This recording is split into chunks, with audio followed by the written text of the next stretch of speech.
अब जो relationship between HCF and LCM है उस पे बेस्ड सवाल आपके सीबीएसई बोर्ड एग्जामिनेशन में बनता ही बनता है। तो हर साल इस टॉपिक के ऊपर सवाल बना ही बना है। अब एक और फेमस सा सवाल है, यार ये बताओ एक ओनली इवन प्राइम नंबर क्या है? यानी जो प्राइम नंबर है उनमें से एक ही ऐसा प्राइम नंबर होगा जो कि इवन होगा, बाकी सारे ओड होंगे। तो फंडामेंटल थ्योरम ऑफ अरिथमेटिक से अगर सवाल आया, या तो सवाल इस फॉर्मेट का बनेगा, वो आपको ऐसे एक बड़ा सा नंबर दे देगा, बोलेगा बताओ या शो करो ये नंबर एक कंपोजिट नंबर है, इनमें कौन कौन से प्राइम फैक्टर आए हैं। यहाँ पर कॉमन का कोई भी मतलब नहीं है। एचसीएफ में क्या करते थे, कॉमन प्राइम फैक्टर लिखते थे, बट यहाँ पर आप जितने भी प्राइम फैक्टर आए ना वो सारे के सारे लिखो। अगर मैं ये वाली चीज हटा दूं तो आंसर क्या होगा, दिमाग लगाइएगा, चैट में जवाब दो। अगर मैं आपसे पूछता कि यार ऐसे बड़े से बड़ा नंबर बताओ जो कि 245 और 1037 को डिवाइड करे, तो आंसर क्या होता? हेलो बच्चों, तो बच्चों आप सभी का स्वागत है करियरविल एप्लीकेशन के ऊपर। तो बच्चों आज के इस लेक्चर में हम स्टार्ट करने जा रहे हैं क्लास 10th मैथमेटिक्स का पहला chapter, that is real numbers.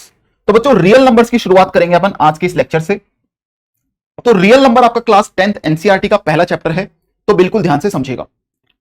तो आज के इस लेक्चर में रियल नंबर्स के क्या क्या टॉपिक डिस्कस होंगे वो सारे टॉपिक यहां पर मेंशन है।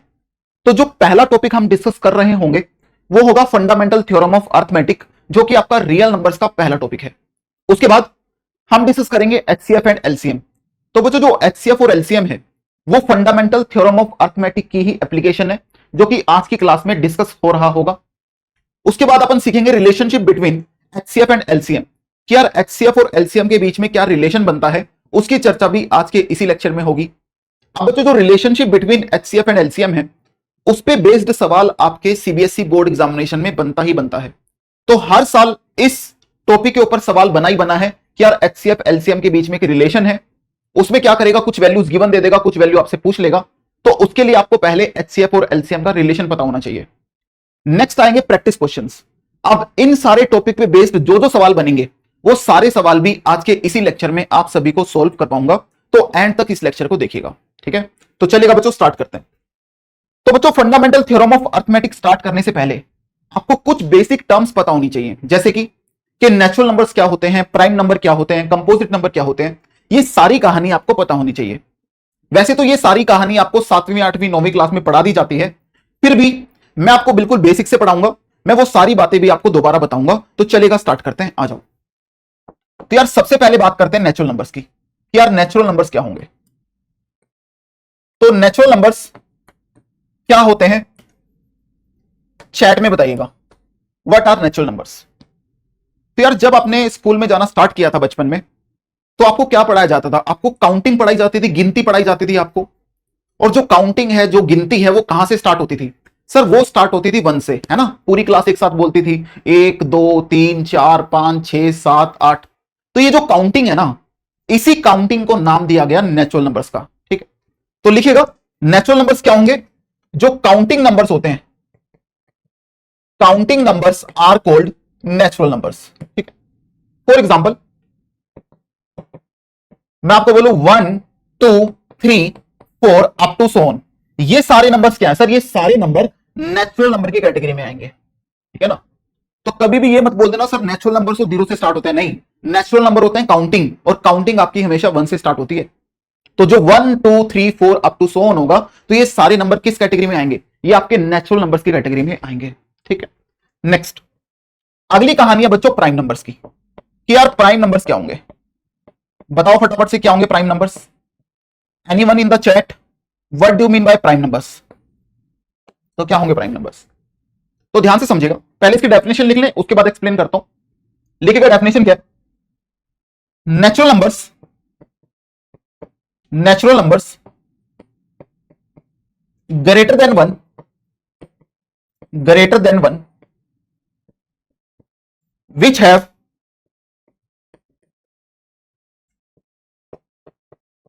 only 2 factors, यानी 1 से बड़े ऐसे नेचुरल नंबर जिसके ओनली 2 फैक्टर हो, which have only 2 factors, that is, ये बच्चों दैट इज के लिए यूज करते हैं, that is 1 and itself, that is 1 and itself। यानी यार एक से बड़े ऐसे नेचुरल नंबर जिनके 2 ही फैक्टर हो, और वो 2 फैक्टर कौन कौन से होने चाहिए? एक तो 1 हो और एक नंबर खुद हो। क्या मतलब हुआ इसका? पहले ये बताओ यार एक से बड़े नेचुरल नंबर क्या क्या होंगे। सर एक से बड़े नेचुरल नंबर होंगे 2 3 4 5 6 7 अप टू सो ऑन, ये एक से बड़े नेचुरल नंबर हैं। इनमें से आपको वो नेचुरल नंबर सिलेक्ट करने हैं जिसके ओनली दो फैक्टर हो, that is 1 and itself. Factor तो पता है ना, जैसे अपन बोलते हैं 6 का फैक्टर 2 है, तो 6 का फैक्टर 2 क्यों है? क्योंकि 2 उसको परफेक्टली डिवाइड कर रहा है, तो 2 इसलिए 6 का फैक्टर हुआ। जैसे 6 का फैक्टर 3 है, तो 6 का फैक्टर 3 क्यों हुआ? क्योंकि 6 को 3 परफेक्टली डिवाइड करता है। अब जैसे 6 का फैक्टर क्या 5 हो सकता है? सर नहीं हो सकता, क्योंकि 6 को 5 परफेक्टली डिवाइड नहीं करता। क्या 6 का फैक्टर 1 है क्या? बिल्कुल, क्योंकि 1 6 को परफेक्टली डिवाइड कर देगा। क्या 6 का फैक्टर 6 होता है? बिल्कुल होगा, क्योंकि 6 को 6 परफेक्टली डिवाइड करता है। राइट, तो समझ गए फैक्टर का मतलब क्या है? एक ऐसा नंबर जो दूसरे नंबर को परफेक्टली डिवाइड करेगा, तो वो नंबर गिवन नंबर का फैक्टर कहलाता है। समझ गए ना? जैसे अगर मैं 2 की बात करूं, यार ये बताओ 2 के फैक्टर क्या क्या पॉसिबल होंगे? यानी आपको ऐसे दो नंबर बताने हैं जो इसको परफेक्टली डिवाइड करें। तो आप बोलोगे सर एक तो 1 होगा, 1 इसको परफेक्टली डिवाइड, दूसरा सर 2 होगा। इसके अलावा और कोई नंबर है जो इसको परफेक्टली डिवाइड करेगा? सर नहीं करेगा। यानी 2 के ओनली 2 फैक्टर हैं, एक तो 1 है और एक ये नंबर खुद है। तो मैंने क्या बोला, यार 1 से बड़े ऐसे नेचुरल नंबर जिनके दो ही फैक्टर हो, दैट इज 1 एंड इटसेल्फ। तो इसका फैक्टर 1 भी है और दूसरा फैक्टर इसका ये खुद है, तो इसका मतलब 2 आपका प्राइम नंबर की कैटेगरी में आएगा। तो मैंने यहां पर P लिख दिया। ठीक है, अब चलते हैं बच्चों 3 के ऊपर। क्या 3 आपका प्राइम नंबर की कैटेगरी में आएगा? यार जो 3 है ना, उसका एक फैक्टर तो 1 होगा और दूसरा फैक्टर इसका ये खुद होगा, इसके अलावा और कोई भी फैक्टर नहीं है। यानी इसके अलावा ऐसा कोई दूसरा नंबर नहीं है जो इसको परफेक्टली डिवाइड कर रहा हो। ठीक, तो इसका मतलब इसके दो ही फैक्टर हुए 1 एंड 3। तो यानी सर ये भी आपका प्राइम नंबर की कैटेगरी में आएगा। क्या 4 आपका प्राइम नंबर की कैटेगरी में है क्या? यार 4 क्या प्राइम नंबर की कैटेगरी में होगा? चलो देखते हैं इसके क्या क्या फैक्टर बनेंगे। सर 4 का फैक्टर 1 भी होगा, 2 भी होगा और ये खुद भी होगा। सोच लो, 4 आपका 1 से भी डिवाइड होता है, 2 से भी डिवाइड होगा और ये खुद से भी डिवाइड होगा। तो सर इसके तो 3 फैक्टर आ गए, बट प्राइम नंबर क्या था? 1 से बड़े ऐसे नेचुरल नंबर जिसके दो ही फैक्टर हो, that is 1 and itself. But इसके तो 3 फैक्टर आ गए। इसका मतलब सर ये प्राइम नंबर की कैटेगरी में नहीं आएगा। ठीक है, पी के आगे मैंने क्रॉस लगा दिया। अगर मैं 5 की बात करूं, तो सर 5 के फैक्टर क्या होंगे? सर एक फैक्टर 1 होगा, दूसरा फैक्टर 5 होगा, इसके अलावा ये किसी और से डिवाइड होगा ही नहीं। तो इसका मतलब 5 भी आपका प्राइम नंबर की कैटेगरी में आएगा, यानी 5 भी क्या होगा? Prime number. ऐसे ही आप आगे भी चेक कर सकते हैं। तो जरा ध्यान से देखो प्राइम नंबर मेरे पास क्या क्या आ गए।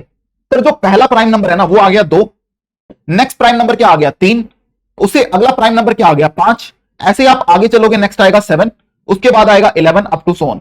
तो ये जो सारे नंबर होंगे बच्चों, ये आपके प्राइम नंबर की कैटेगरी में आएंगे, 2 3 5 7 11 अप टू सो ऑन। ठीक है, समझ गए क्या होते हैं प्राइम नंबर? अब अगली जो कहानी है बच्चों, वो है कंपोजिट नंबर की। अगली कहानी है कंपोजिट नंबर की। अब क्या होते हैं कंपोजिट नंबर?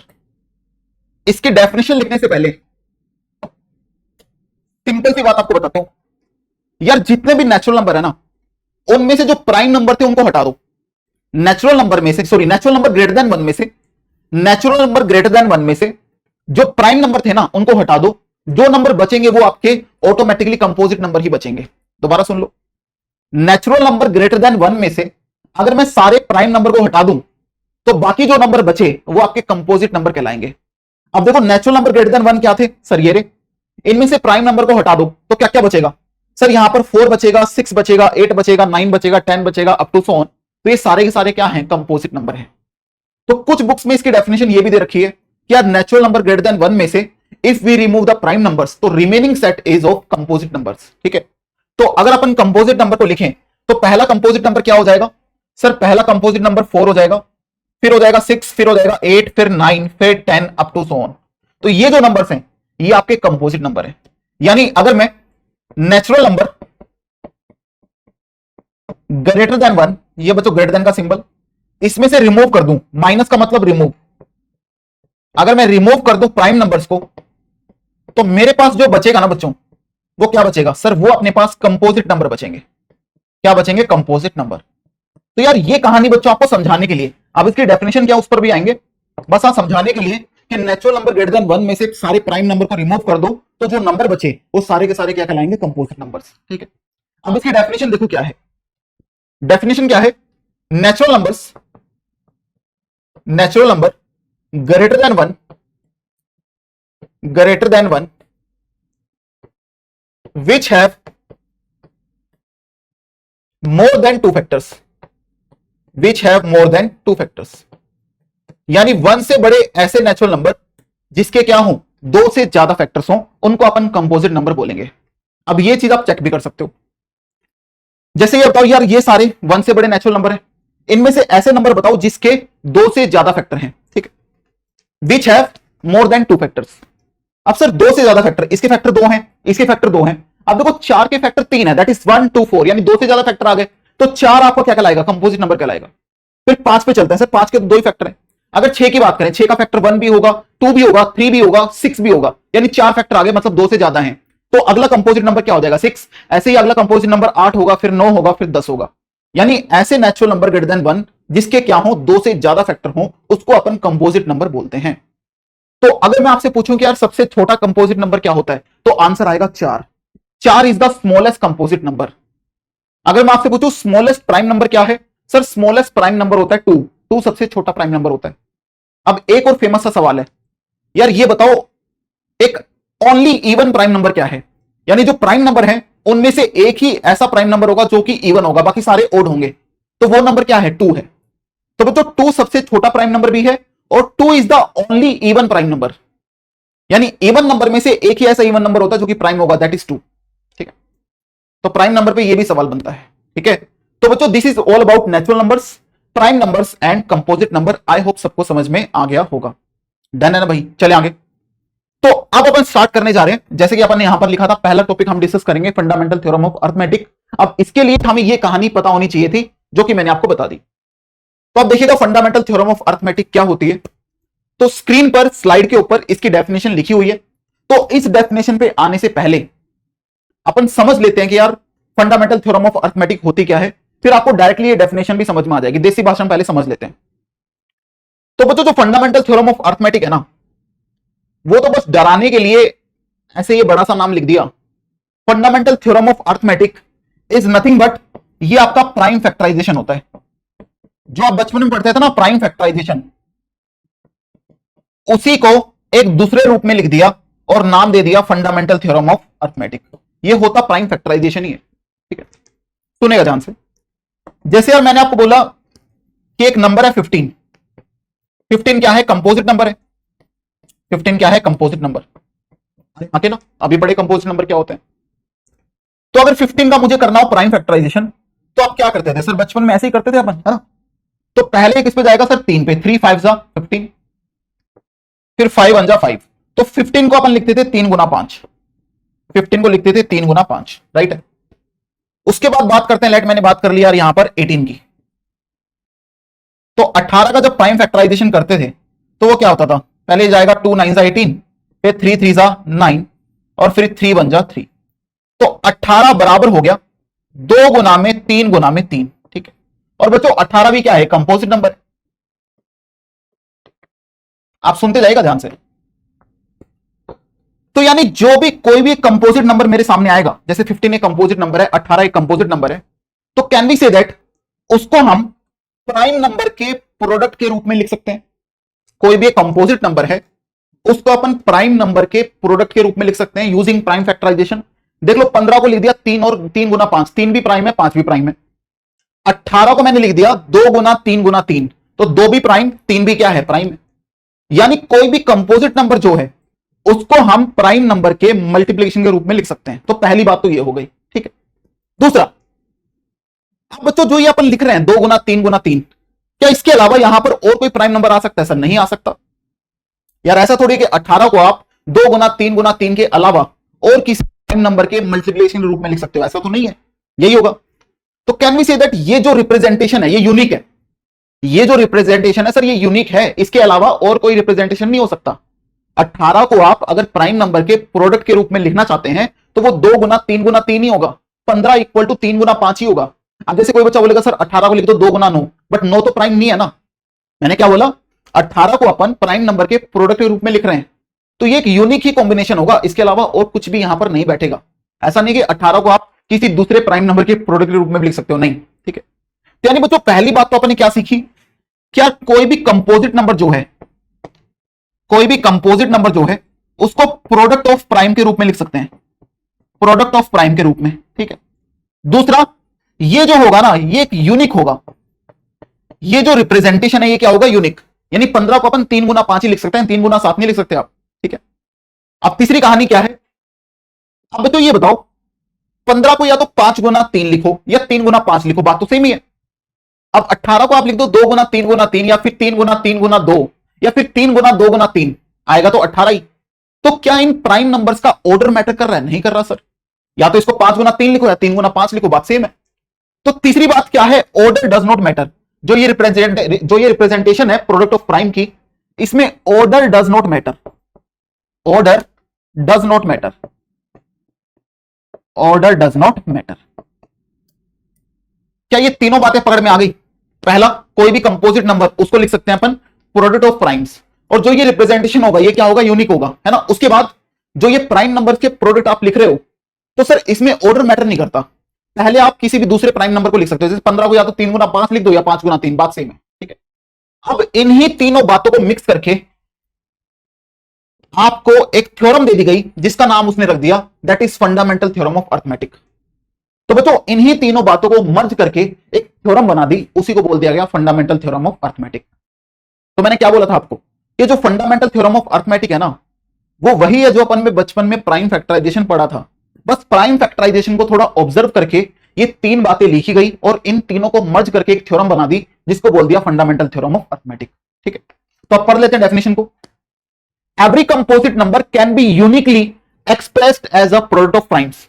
उसने बोला कोई भी जो कंपोजिट नंबर है, कोई भी जो कंपोजिट नंबर होगा उसको अपन यूनिकली रिप्रेजेंट करेंगे। यूनिकली का मतलब समझ लें, देखो यहां पर वर्ड लगाया था मैंने unique, uniquely expressed as a product of prime, यानी उसको प्रोडक्ट ऑफ प्राइम के रूप में यूनिकली एक्सप्रेस किया जा सकता है।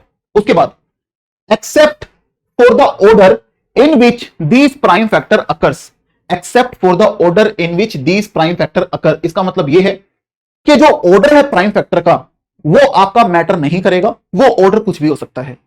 जैसे आप यहां पर 18 को पहले 3 से डिवाइड कर सकते थे, 3 गुना 6 हो जाता, 6 को लिख देते 2 गुना 3, यानी उस केस में 18 आ जाता आपका 3 गुना 2 गुना 3।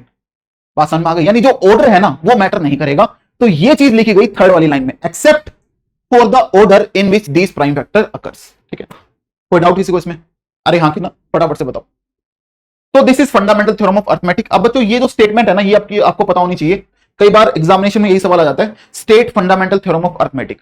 तो आपको ये पूरी स्टेटमेंट लिख के आनी पड़ेगी। Every composite number can be uniquely expressed as a product of primes except for the order in which these prime factor occurs. समझ में आया? कोई दिक्कत परेशानी किसी को? ठीक है, चलेगा। अब कुछ बेसिक सवाल,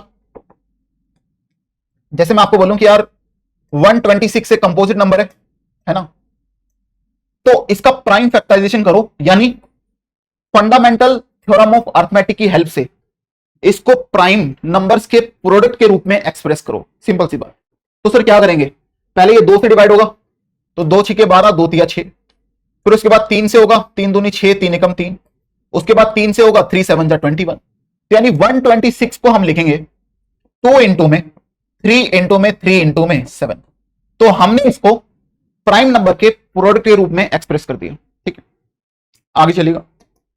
अगर मैं आपको बोलूं कि यार एक नंबर है दैट इज 168, एक कंपोजिट नंबर है, इसको एक्सप्रेस करो प्राइम नंबर के प्रोडक्ट के रूप में, है ना। तो इसमें भी सेम कहानी, 2 8 जा 16, 2 4 जा 8, फिर 2 4 जा 8, 2 2 जा 4, फिर उसके बाद दोबारा 2 से जाएगा, 21 दूनी 42, फिर 3 7 जा 21, यानी जो 168 है उसको हम लिख सकते हैं 2 इंटू में 2 इंटू में 2 इंटू में 3 इंटू 7। अब बच्चों इसमें ऐसे भी कर सकते हो, जो 2 है ना वो 3 बार आ रहा है, तो इसको ऐसे लिख दो 2 की पावर 3 गुना में 3 गुना 7। ठीक है, कोई दिक्कत? चलें आगे देखो। अगर आपके पास आ गया दैट इज 525, एक कंपोजिट नंबर है, इसको एक्सप्रेस करो प्रोडक्ट ऑफ प्राइम्स में 525 को। ठीक है, पहले 3 पे जाएगा, तो 3 एकम 3, 2 5, 3 7 21, 1 22, 3 5 15। ठीक है, फिर उसके बाद 5 पे, 5 3 15 और 2 17, 5 7 35। अब बच्चों 37 क्या होता है, प्राइम नंबर होता है, तो आगे ये डिवाइड होगा नहीं, तो इसका मतलब जो 525 है ना उसको लिख सकते हैं 3 इंटू में 5 इंटू में 37। ठीक है, तो बच्चों ये बात किसने बताई sir, fundamental theorem of arithmetic.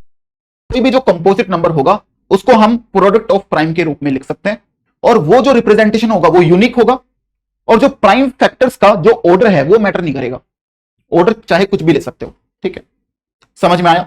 तो आपके सामने जब भी वो कोई भी कंपोजिट नंबर होगा तो उसको अपन इजीली आप प्रोडक्ट ऑफ प्राइम में रिप्रेजेंट कर सकते हैं। तो कुछ नई बात थी सर? कोई भी नई बात नहीं थी। जो हमने यार 7वीं 8वीं क्लास में प्राइम फैक्टराइजेशन पढ़ा था ना, वही चीज है ये, अलग कुछ भी नहीं है। तो बच्चे वैसे ही सोच लेते हैं पता नहीं फंडामेंटल थ्योरम ऑफ अरिथमेटिक क्या होगा, कुछ नया नहीं है।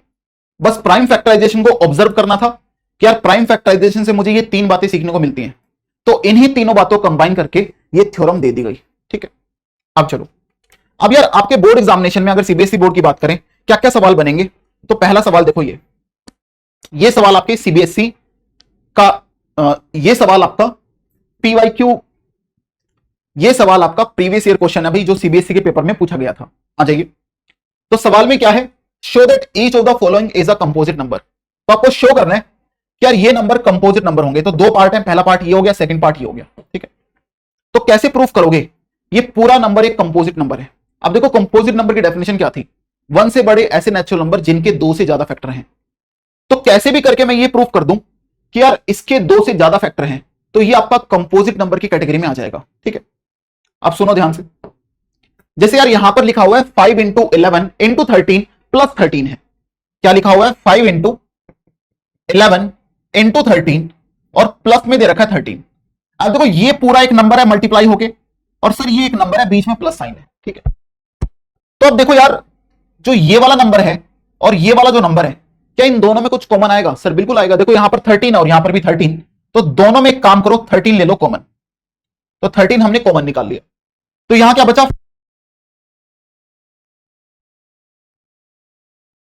ठीक है, अब देखो यार 13 इंटू में, सर ये क्या है, 11 5 जा 55 प्लस 1 करोगे 56। अब इसके मल्टीप्लाई में 1 लिख दो तो कोई दिक्कत है सर? यानी जो ये पूरा नंबर है ना सर, इसको 13 इंटू 56 इंटू में 1 लिख सकते हैं, क्योंकि ये पूरा 56 बन जाएगा, ये 13 है और मल्टीप्लाई में 1 करोगे कोई फर्क नहीं पड़ेगा। तो अब जरा ये बताओ, क्या इसको देखते ही क्या आपको अंदाजा लग रहा है कि इसके 2 से ज्यादा फैक्टर हैं? देख लो, आपको आगे कुछ करने की जरूरत नहीं है, आपको यहीं से अंदाजा लग रहा है कि सर इस पूरे नंबर के 2 से ज्यादा फैक्टर हैं। सर इसका 13 भी एक फैक्टर है, इसका 56 भी एक फैक्टर है, इसका 1 भी एक फैक्टर है, क्योंकि यार ये पूरा नंबर 13 से भी डिवाइड हो रहा होगा, ये पूरा नंबर 56 से भी डिवाइड हो रहा है, ये पूरा नंबर आपका 1 से भी डिवाइड हो रहा है। तो इसका मतलब इसके सर यहीं से हमें 2 से ज्यादा फैक्टर दिख रहे हैं। आपको ये बचा बोलेगा सर इसके तो और भी फैक्टर होंगे, क्योंकि सर 56 को अपन आगे ब्रेक कर सकते हैं 2 इंटू 28 में, वो बात आपकी सही है, बट कंपोजिट के लिए तो मुझे बस यही दिखाना ना 2 से ज्यादा फैक्टर हैं, वो आपको यहीं पर दिख रहे हैं। तो यहां पर आप क्या लिखोगे, it implies this number have more than 2 factors, more than 2 factors, hence it is a composite number. तो इसीलिए ये कंपोजिट नंबर होगा, बस बात खत्म। क्लियर है सबको बात? अब सेम टाइप का सवाल ये सेकंड पार्ट है, सेम तरीके से होगा। अब इसको भी अगर आप ध्यान से देख पा रहे हो, यहां पर क्या लिखा हुआ है, 6 गुना 5 गुना 4 गुना 3 गुना 2 गुना 1, ये एक पूरा नंबर है मल्टीप्लिकेशन में, और प्लस में क्या है बच्चों, 5 है। ये एक पूरा नंबर लिख रखा है मल्टीप्लिकेशन में और प्लस में 5 है। तो इन दोनों में एक काम करो, कुछ कॉमन आ रहा है वो कॉमन ले लो। सर 5 कॉमन आ रहा है तो 5 को निकाल लिया कॉमन, तो अंदर क्या बचेगा, 6 इंटू में 4 इंटू 3 इंटू 2 इंटू 1 और लास्ट में 1 बच गया, 5 कॉमन ले लिया था। तो अब देखो 5 इंटू, देखो यार वैसे तो कई बार इसको सोल्व करने की जरूरत भी नहीं होती, बट सोल्व कर दोगे ठीक रहेगा। मैं इस पूरे को सोल्व कर देता हूं, ये क्या बनेगा सर, अगर इसको मल्टीप्लाई करेंगे क्या बनेगा, 6 18 दूनी 36, 36 गुना 4 कितना हो जाएगा 144। तो ये 144 प्लस 1 बन रहा है, देख लेना एक बार कैलकुलेशन एरर ना हो। ठीक, तो ये बन गया बच्चों 144 प्लस 1। अब इसके मल्टीप्लाई में अगर मैं 1 लिख दूं कोई फर्क पड़ेगा सर? नहीं पड़ेगा। अगर इसके मल्टीप्लाई में 1 लिख दे तो कोई फर्क नहीं पड़ेगा। ठीक है, अब सुनिएगा सर, ये 5 है, मल्टीप्लाई में ये हो जाएगा 145 और ये इंटू में मैंने लिख दिया 1। यानी ये जो पूरा नंबर है ना, ये जो पूरा नंबर आपके पास होगा, इसको 5 इंटू 145 इंटू 1 लिख सकते हैं। तो यहां से आपको क्या चीज दिख रही है कि सर इसके 2 से ज्यादा फैक्टर तो हैं। एक फैक्टर तो इसका 5 हो गया, एक फैक्टर इसका 145 हो गया, एक फैक्टर इसका 1 हो गया। तो सर इसके फैक्टर तो और भी हो सकते हैं, जैसे 145 को आगे अपन लिख सकते हैं 5 इंटू समथिंग या 3 इंटू समथिंग, तो सर वो भी तो उसके फैक्टर होंगे, बिल्कुल होंगे वो इसके फैक्टर। बट कंपोजिट के लिए हमें 2 से ज्यादा फैक्टर दिखाने होते हैं, तो अपना काम यहीं पर बन गया। यार यहां पर मुझे इसके 3 फैक्टर तो दिख रहे हैं, दैट इज 5, 145 और 1। इसका मतलब ये क्या होगा सर, ये कंपोजिट नंबर होगा, ठीक है। तो इसलिए यहां पर लिखिएगा it implies it have more than 2 factor, more than 2 factors, hence it is prime, hence it is composite, hence it is composite। तो इसीलिए बच्चों ये क्या होगा, ये सर कंपोजिट नंबर होगा। कहानी समझ में आ रही है, ठीक है। तो क्या इस तरह का सवाल अब आप बना लोगे? तो बच्चों सीबीएसई में इस तरह का सवाल पूछा जाता है और ये आपका सीबीएसई का पी बाई क्यू ही है, ठीक है। चलेगा आगे बढ़ते हैं नेक्स्ट क्वेश्चन पे। अगला सवाल देखो, अगला सवाल क्या है, इस तरह का सवाल भी आपके सीबीएसई में आया हुआ सवाल है, देख लो ऊपर मेंशन भी किया मैंने CBSE p by q. Show that any number of the form 6 की power n where n belongs to natural number, ये होता है बच्चों बिलोंग्स टू का साइन, इसको बोलते हैं belongs to, can never end with the digit 0। सवाल ये है, उसने बोला तो 6 की पावर n है ना, ये कभी भी आपका 0 से एंड नहीं होगा, कैन नेवर एंड विद 0। ये आपको प्रूफ करना बच्चों, ये आपको शो करना है, ठीक है। वैसे तो ये चीज आप साइड में देख भी सकते हो कि कभी भी 0 से एंड नहीं होगा। चलो देखते हैं, जैसे n यहां पर क्या नेचुरल नंबर, जैसे नेचुरल नंबर पहले मैंने 1 ले लिया तो 6 की पावर 1 क्या होता है, 6 होता है। फिर अगला नेचुरल नंबर क्या होगा 2, तो 6 की पावर 2 बनेगा, दैट इज 36। फिर अगला नेचुरल नंबर क्या होगा 3, तो 6 की पावर 3 कितना होगा 216, अप टू सो ऑन। तो कभी भी ये 0 से एंड होगा क्या, नहीं सर। देख लो ये हमेशा यहां पर देखो 6 से एंड हो रहा है, राइट। एग्जामिनेशन में इसको ऐसे शो नहीं करोगे, अब इसका एक तरीका है, वो तरीका समझ लो कैसे आपको इसको एग्जामिनेशन में शो करना पड़ेगा, ठीक है। तो बच्चों मैं एक लाइन यहां पर लिखता हूं, उसको ध्यान से समझिएगा। If any number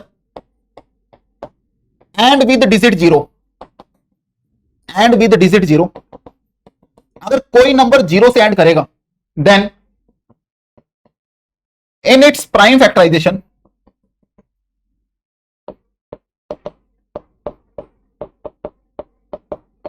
there must be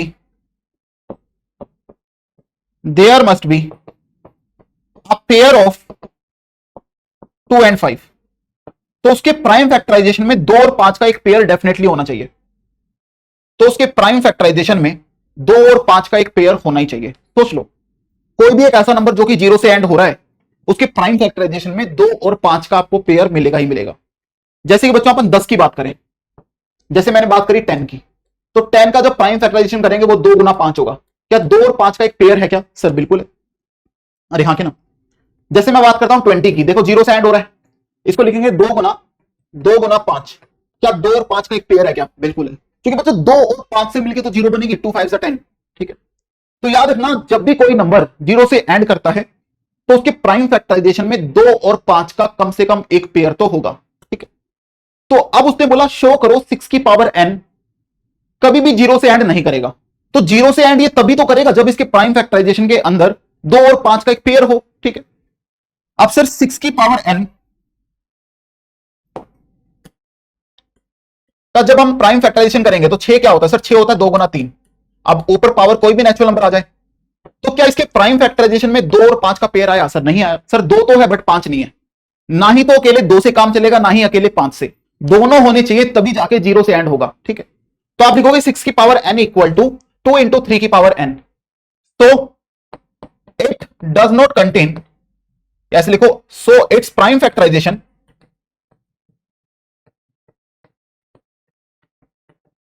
does not contain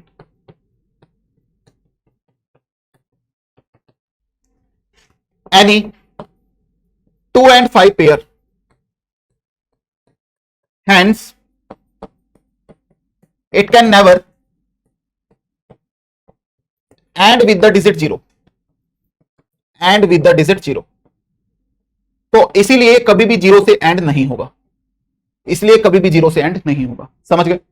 तो अगर ये सवाल आपके बोर्ड में आता है कि सर n की पुट करके दिखा दी, ये कभी भी 0 से एंड नहीं हो रहा, नहीं, ये आपको बस समझाने के लिए मैंने आपको बताया। आप ये वाली बात लिखोगे कि अगर कोई भी नंबर डिजिट 0 से एंड होता है तो उसके प्राइम फैक्टराइजेशन में 2 और 5 का एटलीस्ट एक पेयर तो होना चाहिए। अब जब मैंने 6 की पावर n का प्राइम फैक्टराइजेशन किया तो सर यहां पर 2 इंटू 3 आया, बट 2 इंटू 5 तो नहीं आया। इसका मतलब ये कभी भी जीरो से एंड नहीं करेगा। ठीक है, डन है क्या? चलें भाई, फटाफट से बता दो यार, फिर अगले टॉपिक पे चलेंगे। तो बच्चों ये था आपका फंडामेंटल थ्योरम ऑफ अर्थमेटिक। तो पहला टॉपिक अपना समाप्त हो चुका है। ठीक है, तो फंडामेंटल थ्योरम ऑफ अर्थमेटिक से अगर सवाल आया, या तो सवाल इस फॉर्मेट का बनेगा, वो आपको ऐसे एक बड़ा सा नंबर दे देगा, बोलेगा बताओ या शो करो ये नंबर एक कंपोजिट नंबर है। ठीक है, और दूसरा सवाल आपका इस फॉर्मेट का बनता है, यार ये बताओ 6 की पावर n कभी भी जीरो से एंड नहीं होगा, इसको प्रूफ करो। या फिर वो पूछ लेगा 4 की पावर n, नंबर चेंज कर सकता है, ये मत सोचो कि 6 की पावर n ही आएगा। वो बोल देगा 6 की पावर n प्रूफ करो, कभी भी जीरो से एंड नहीं होगा, 4 की पावर n प्रूफ करो। ये सवाल आपको आपकी जो टेक्स्ट बुक्स हैं उसके अंदर मिल जाएंगे। ठीक है, चलेगा, आगे चलते हैं। नेक्स्ट टॉपिक है HCF एंड LCM। तो HCF एंड LCM स्टार्ट करते हैं, ध्यान से समझिएगा। देखो बच्चों, HCF एंड LCM, तो HCF LCM में पहले हम स्टार्ट करेंगे HCF कि यार HCF होता क्या है। यार ये जो HCF है ना, ये आपने सुना होगा बचपन में, सुना है ना भाई बचपन में। बचपन कहने का मतलब 7वीं 8वीं 9वीं क्लास में सुना होगा HCF क्या होता है। बताओ फुल फॉर्म क्या होती है HCF की, फटाफट से बताओ। What is the full form of HCF? Sir HCF की फुल फॉर्म होती है highest common factor, highest common factor. ठीक है, अब HCF का एक नाम और होता है ना, कई बार HCF ना बोल के आपको डराने के लिए जनरली ओलंपियाड्स में वो HCF का दूसरा नाम यहां पर लिखेगा, दैट इज GCD। बच्चों HCF का जो दूसरा नाम है ना वो होता है GCD। GCD का मतलब greatest common divisor, greatest common divisor, common divisor. ठीक है, तो कई बार HCF ना बोल के वो उसको बोलेगा GCD। ठीक है, तो बच्चों कैसे किन्हीं दो नंबर का या दो से ज्यादा नंबर का HCF निकाल सकते हैं वो अपन यहां पर देखेंगे, ध्यान से समझना। और यहां पर जो HCF है वो निकालना अपन सीखेंगे bye the help of fundamental theorem of arithmetic या फिर प्राइम फैक्टराइजेशन। वैसे बच्चों HCF निकालने का एक दूसरा तरीका भी होता है जिसको बोलते हैं Euclid division algorithm. But Euclid division algorithm आपकी एनसीईआरटी से रिमूव कर दिया, यानी बोर्ड सिलेबस से रिमूव कर दिया गया है। अगर आप आज से 2-2.5 साल पहले की बात करें तो यूक्लिड डिवीजन एल्गोरिथम हम सीबीएसई बैच में पढ़ाते थे क्योंकि एनसीईआरटी के अंदर था। बट जब से नई एनसीईआरटी आई है तो उसमें से यूक्लिड डिवीजन एल्गोरिथम रिमूव कर दिया है, तो इसलिए यूक्लिड डिवीजन एल्गोरिथम की हेल्प से अब HCF को नहीं समझाया जाता। बट अगर आप इस बैच में पढ़ेंगे तो जब ये चैप्टर आपका समाप्त होगा तो उसके एंड में मैं एक एक्स्ट्रा लेक्चर भी लूंगा और उसके अंदर मैं वो टॉपिक भी करवाऊंगा जो आपके डिलीट हुए हैं, क्योंकि जो डिलीट आपके बोर्ड के सिलेबस से हुए हैं, डिलीट आपके ओलंपियाड से तो नहीं हुए। तो ओलंपियाड में उन टॉपिक पे बेस्ड सवाल बन सकता है, इसलिए हम बैचेस के अंदर वो टॉपिक भी डिस्कस करेंगे, है ना। ऐसा नहीं कि उन टॉपिक को छोड़ देंगे। ठीक है, तो चलेगा। तो HCF अपन सीखते हैं by the help of fundamental theorem of arithmetic के कैसे निकालेंगे, समझेगा। जैसे मान लिया क्वेश्चन आया, find the HCF of 12 and 15।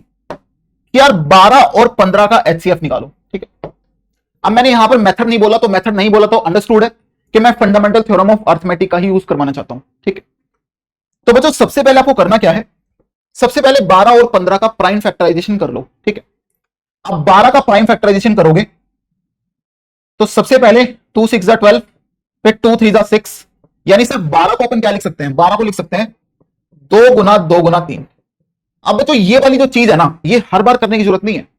अभी मैं आपको बिल्कुल बेसिक से पढ़ा रहा हूं, इसलिए मैंने ऐसे करके दिखा रहा हूं। आप इसको डायरेक्टली भी सोच सकते थे कि जो 12 है वो होगा 2 गुना 2 गुना 3। ठीक है, उसके बाद बात करते हैं अपन 15 की। यार 15 क्या होगा, 15 हो जाएगा 3 गुना 5, तो 15 को लिखेंगे 3 गुना 5। अब बच्चों अगर आपको इनका HCF निकालना है तो आपको क्या करना है, पहले आप ये देखो कि यार इन दोनों में कॉमन प्राइम फैक्टर कौन कौन से हैं। कॉमन प्राइम फैक्टर, तो आप बोलोगे सर कॉमन प्राइम फैक्टर यहां पर मुझे 3 दिख रहा है और यहां पर भी सर 3 ही है, कॉमन प्राइम फैक्टर 3 ही है, 3 के अलावा और कोई। तो पहले आप वो कॉमन प्राइम फैक्टर लिख लो और फिर आपको क्या करना है, जो कॉमन प्राइम फैक्टर था उसकी मिनिमम पावर आपको लगानी है कि जो दोनों नंबर्स का जब प्राइम फैक्टराइजेशन किया तो 3 पावर कितनी। तो आप बोलोगे सर 3 की मिनिमम पावर, सर यहां पर 3 की पावर 1 है, यहां पर भी 1 है, तो दोनों में पावर सेम आ रही है, तो यहां पर आप 3 की पावर 1 लगा दो। अब मान लिया अगर ऐसा होता, यहां पर तो 3 की पावर 1 है, यहां 3 की पावर 2 होता, तो आपको जो कॉमन प्राइम फैक्टर आया है उसकी लगानी है मिनिमम पावर। तो मिनिमम पावर क्या होती है उस केस में 1 होती है, अगर यहां पर पावर 2 होती तो आपको क्या लगानी है, मिनिमम पावर लगानी है। तो सर यहां पर आंसर आ जाएगा 3 की पावर 1 यानी 3, यानी इन दोनों का जो हाईएस्ट कॉमन फैक्टर होगा ना वो 3 होगा। समझ गए मेरी बात? तो क्या करना है बच्चों आपको एचसीएफ निकालने के लिए, सबसे पहले दोनों नंबर का प्राइम फैक्टराइजेशन करो, उसके बाद ये देखो कि कॉमन प्राइम फैक्टर क्या आ रहा है, तो जो कॉमन प्राइम फैक्टर होगा उसको लिख लो। फिर ये देखो उस कॉमन प्राइम फैक्टर की पावर दोनों के प्राइम फैक्टराइजेशन में मिनिमम कितनी आ रही है, तो मिनिमम वाली आपको पावर लगानी है। ठीक है, अब सर यहां पर तो एक प्राइम फैक्टर कॉमन आया, मान लिया एक से ज्यादा आ जाते तो सारे लिखते अपन मल्टीप्लाई में, फिर ये देखते कि मिनिमम पावर क्या है और वही मिनिमम पावर अपन लगाते हुए चलते और सोल्व कर लेते। ठीक है, अब बच्चों एचसीएफ का टेक्निकल मीनिंग क्या है, तो एचसीएफ का टेक्निकल मीनिंग ये है कि ऐसा बड़े से बड़ा नंबर जो कि इन दोनों नंबर को डिवाइड करेगा परफेक्टली, यानी 3 ऐसा बड़े से बड़ा नंबर है जो कि 12 और 15 को परफेक्टली डिवाइड कर रहा है। यह है technical meaning, highest common factor, यानी ऐसा बड़े से बड़ा फैक्टर या ऐसा बड़े से बड़ा नंबर जो कि दोनों को परफेक्टली डिवाइड कर रहा है। ठीक है, समझ गए ना? अब जैसे और सवाल देखो, मान लिया अगर ऐसा कुछ आता कि यार एचसीएफ निकालो 126 एंड 343, इनका एचसीएफ बताओ क्या होगा। तो बच्चों जब भी अगर ऐसा कुछ लिखा हुआ है एचसीएफ और ब्रैकेट में ये दो नंबर, तो वो आपसे क्या पूछ रहा है, आपसे वो इन दोनों नंबर का एचसीएफ पूछ रहा है। तो इसको अपन कैसे रीड करेंगे, find out the HCF of 126 and 343। ठीक है, तो पहले आप इनका कर लो प्राइम फैक्टराइजेशन, तो 126 का प्राइम फैक्टराइजेशन करेंगे तो 2 छिके 12, 2 तिया 6, 3 दूनी 6, 3 एकम 3, फिर 3 7 जा 21। ठीक है ना, यानी जो 126 होगा उसको क्या लिखेंगे 2 गुना, अब देखो 3 गुना 3 है तो 3 का स्क्वायर लिख दें और इंटू में क्या 7, तो ये आपका 126 का प्राइम फैक्टराइजेशन आ गया। ठीक है, उसके बाद करेंगे यार यहां पर बात अपन 343 की, तो 343 की अगर बात करें तो क्या ये 3 से डिवाइड होगा? सर 3 से डिवाइड तो नहीं होगा, 7 से चेक करते हैं। तो 7 से 7 पंजे 35, 7 चौक 28, 4 पे जाएगा ना, फिर 7 नीमा 63, फिर 7 7 जा 49, तो यानी बच्चों जो 343 है वो होता है सर 7 इंटू 7 इंटू 7 यानी 7 का क्यूब। अब हमें निकालना है सर दोनों का एचसीएफ, तो एचसीएफ के लिए मैंने आपको क्या बोला, पहले ये देखो दोनों के प्राइम फैक्टराइजेशन में कॉमन प्राइम नंबर या कॉमन प्राइम फैक्टर क्या आ रहा है। सर अगर दोनों की बात करें, दोनों में जो कॉमन प्राइम फैक्टर है ना वो 7 आ रहा है। क्या आ रहा है? 7, तो आप यहां पर लिख दो 7। ठीक है, कोई दिक्कत नहीं। उसके बाद ये देखो जो कॉमन प्राइम फैक्टर आया है इसकी मिनिमम पावर क्या है दोनों के प्राइम फैक्टराइजेशन में। सर यहां पर इसकी पावर 1 है, पावर कुछ नहीं है, तो यहां पर पावर क्या 3, तो आपको मिनिमम वाली पावर लगानी है, तो मिनिमम पावर क्या है सर 1 है, तो मिनिमम पावर यहां पर 1 आएगी, तो 7 की पावर 1 यानी 7 आ जाएगा, यानी इन दोनों नंबर का जो एचसीएफ होगा ना वो आपका 7 के इक्वल होगा। समझ गए मेरी बात? आप और एग्जांपल देखो, जैसे कि अगर हम बात करें 108 एंड 198 की, आपको निकालना है इन दोनों नंबर का एचसीएफ जल्दी से। अब आप इस वीडियो को रिकॉर्डेड देख रहे होंगे तो आपको करना क्या है, आप इस वीडियो को पॉज करो और इसका आंसर निकालो, जाके इसका आंसर मैच कर लेना। ठीक है, देखो 108 का प्राइम फैक्टराइजेशन करते हैं, तो 2 पे जाएगा, 2 पंजे 10, 2 चौके 8, फिर 2 पे 2 टू जा 4 और 1 5, 2 7 जा 14, फिर 3 में 27 और 3 3 जा 9, यानी जो 108 है उसको लिख सकते हैं बच्चों 2 का स्क्वायर इंटू में 3 की पावर 3, यही लिख सकते हैं। ठीक है, अब 198 पे आ जाओ। अब 198 का जब हम प्राइम फैक्टराइजेशन करेंगे तो पहले ये 2 पे जाएगा, 2 में 18 और 1 19, 2 में 18, फिर ये 3 पे जाएगा 33, फिर सर 3 पे दोबारा 11, और 11 प्राइम नंबर है तो यहां पर रुक जाओ, यानी जो 198 है उसको लिख सकते हैं 2 गुना 3 की पावर 2 गुना में 11। ठीक है, अब सर हमें निकालना है एचसीएफ, तो क्या बोला मैंने एचसीएफ के लिए, पहले ये देखो जो यार कॉमन प्राइम नंबर आ रहा है ना दोनों के प्राइम फैक्टराइजेशन के अंदर, वो कॉमन प्राइम नंबर क्या क्या है। सर एक तो यहां पर 2 है और एक यहां पर 3 है, तो यहां पर लिख लो 2 गुना 3, अभी काम खत्म नहीं हुआ। अब ये देखो इनकी मिनिमम पावर क्या है, अब ये देखो इनकी मिनिमम पावर क्या है। सर अगर मैं मिनिमम पावर देखूं, अगर मैं 2 की बात करूं, यहां पर 2 की पावर 1 है, यहां पर 2 की पावर क्या है 2, मिनिमम वाली पावर लगानी है, तो मिनिमम पावर क्या आ रही है सर, मिनिमम पावर 1 आ रही है। अगर मैं 3 की पावर की बात करूं, यहां पर 3 की पावर 3 है, यहां पर 3 की पावर 2 है, तो मिनिमम पावर क्या है सर, मिनिमम पावर 2 है, तो ये मेरे पास क्या आएगा 2 गुना में 3 का स्क्वायर 9, तो 9 दूनी 18 आ जाएगा, यानी इन दोनों का जो एचसीएफ 18 के बराबर होगा। ठीक है, समझ गए ना? अब अगर कोई बच्चा बोले सर यहां भी 3 की पावर 2 होता और यहां भी 3 की पावर 2, तो आप ले लोगे, मान लिया यहां पर 3 की पावर 2 होता तो मैं 3 की पावर 2 ही लिखता, ठीक है। अब एक पावर कम एक पावर ज्यादा है तो कम वाली लेनी है, अगर दोनों में पावर बराबर है तो बराबर वाली पावर ही आप यहां पर लोगे, ठीक है। तो समझ गए। तो यानी बच्चों एचसीएफ या फिर जीसीडी निकालने के लिए आपको क्या करना है, आपको दोनों का प्राइम फैक्टराइजेशन करना है, फिर उसके बाद कॉमन प्राइम फैक्टर लिखने हैं मल्टीप्लाई में, और फिर उनकी मिनिमम पावर लगा दो, ठीक है। तो अब आप सोच रहे होगे सर क्या ये 2 नंबर के लिए वैलिड है? नहीं, कितने भी नंबर आ जाए, अगर आपको 3 नंबर का एचसीएफ निकालना है, 4 नंबर का एचसीएफ निकालना है, सब में ही ये वैलिड होगा। समझ के मेरी बात, ठीक है। तो 3 वाला एग्जांपल करें, चलो एक 3 वाला एग्जांपल भी देख लो, 3 वाला एग्जांपल भी देख लो। मान लिया अगर ऐसा आ जाए, आपको निकालना है एचसीएफ ऑफ 12, 18 एंड 24, आपको इन तीनों का एचसीएफ निकालना है। तो कितने भी नंबर का निकाल सकते हो, तो प्रोसेस ये है जो मैंने आपको बताई, ठीक है। तो पहले कर लो इनका प्राइम फैक्टराइजेशन। 12 की अगर बात करें, डायरेक्टली कर रहा हूं, 2 की पावर 2 गुना 3 होगा, ठीक है। 18 की अगर बात करें, 2 गुना 3 का स्क्वायर होगा। अगर 24 की बात करें तो 2 का स्क्वायर या 2 का क्यूब इनटू में क्या होगा, 3 होगा। यही होंगे तीनों के प्राइम फैक्टराइजेशन, देख लीजिए फटाफट से, देखो डन है क्या।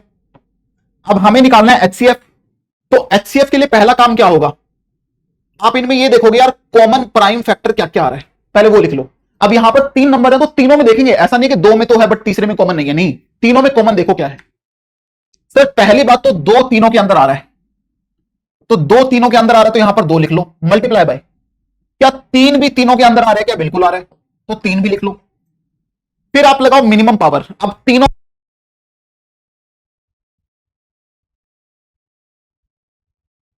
तो यहां पर मिनिमम वाली पावर लगानी है आपको। अब 3 की बात करें, 3 की पावर यहां पर 1 है, यहां पर 2 है और यहां पर 1 है, तो आपको लगानी है मिनिमम पावर। तो मिनिमम पावर क्या है सर, 1 है, तो ये आंसर आ जाएगा बच्चों आपका 6, यानी इन तीनों नंबर का जो एचसीएफ होगा वो 6 होगा, ठीक है। अब मान लिया अगर ऐसा होता कि यहां 3 की पावर 1 होता, यहां 3 की पावर 2 और यहां पर 3 होता ही नहीं, तो क्या आप 3 को यहां पर लेते? नहीं यार, हमें यहां पर वो प्राइम फैक्टर लेने हैं जो सबके अंदर आ जाए। अगर 2 नंबर का निकालना है तो दोनों के अंदर हो, 3 का निकाल रहे हैं तीनों के अंदर हो, ठीक है। और वो लिखने के बाद इनकी लगानी है मिनिमम पावर, ठीक है, कोई दिक्कत, चला जाए आगे, ठीक है। ये था बच्चों एचसीएफ। आई होप अब आप किन्हीं भी 2 नंबर का या 2 से ज्यादा नंबर का एचसीएफ या फिर जीसीडी इजिली निकाल सकते हैं, ठीक है। अब अगले टॉपिक पे आते हैं, अगला टॉपिक है एलसीएम।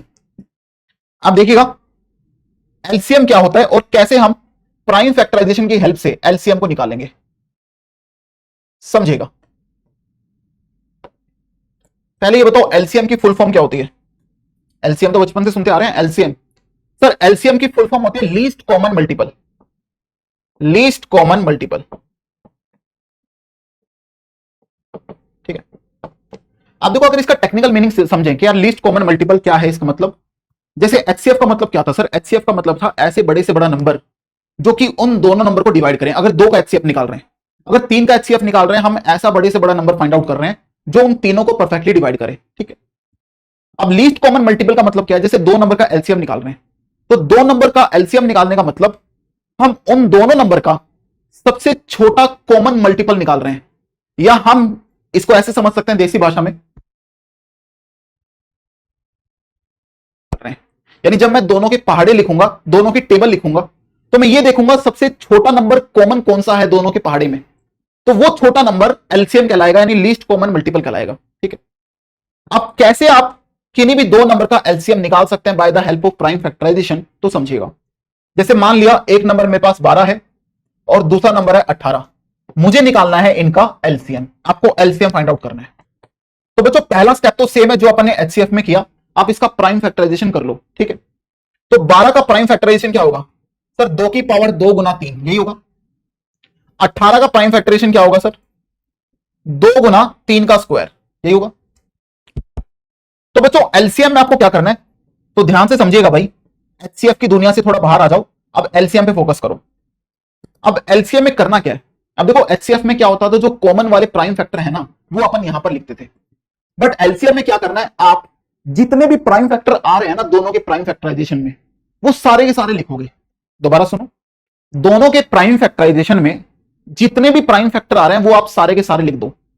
तो यहां पर मुझे 2 भी दिख रहा है, 3 भी दिख रहा है। अगर बच्चों यहां पर 5 भी होता ना, 5 बेशक कॉमन नहीं है तो वो भी मैं लिखता, यानी जितने भी प्राइम फैक्टर आ रहे हैं दोनों की प्राइम फैक्टराइजेशन में, वो सारे लिखने हैं, ठीक है। उसके बाद आपको करना क्या है, एचसीएफ में आप प्राइम फैक्टर की मिनिमम पावर लगाते थे, बट यहां पर आप लगाओगे मैक्सिमम पावर, यानी इन प्राइम फैक्टर की मैक्सिमम पावर क्या है वो आपको यहां पर लगा देनी है।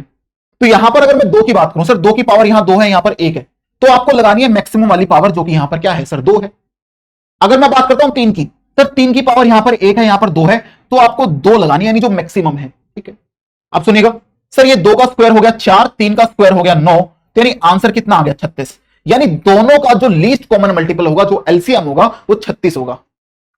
अब मैंने जो टेक्निकल लैंग्वेज में मैंने बताया था एलसीएम का मतलब कि यार दोनों के पहाड़े लिखो और इनके पहाड़े में सबसे छोटा जो कॉमन नंबर आ रहा होगा ना वो एलसीएम होगा।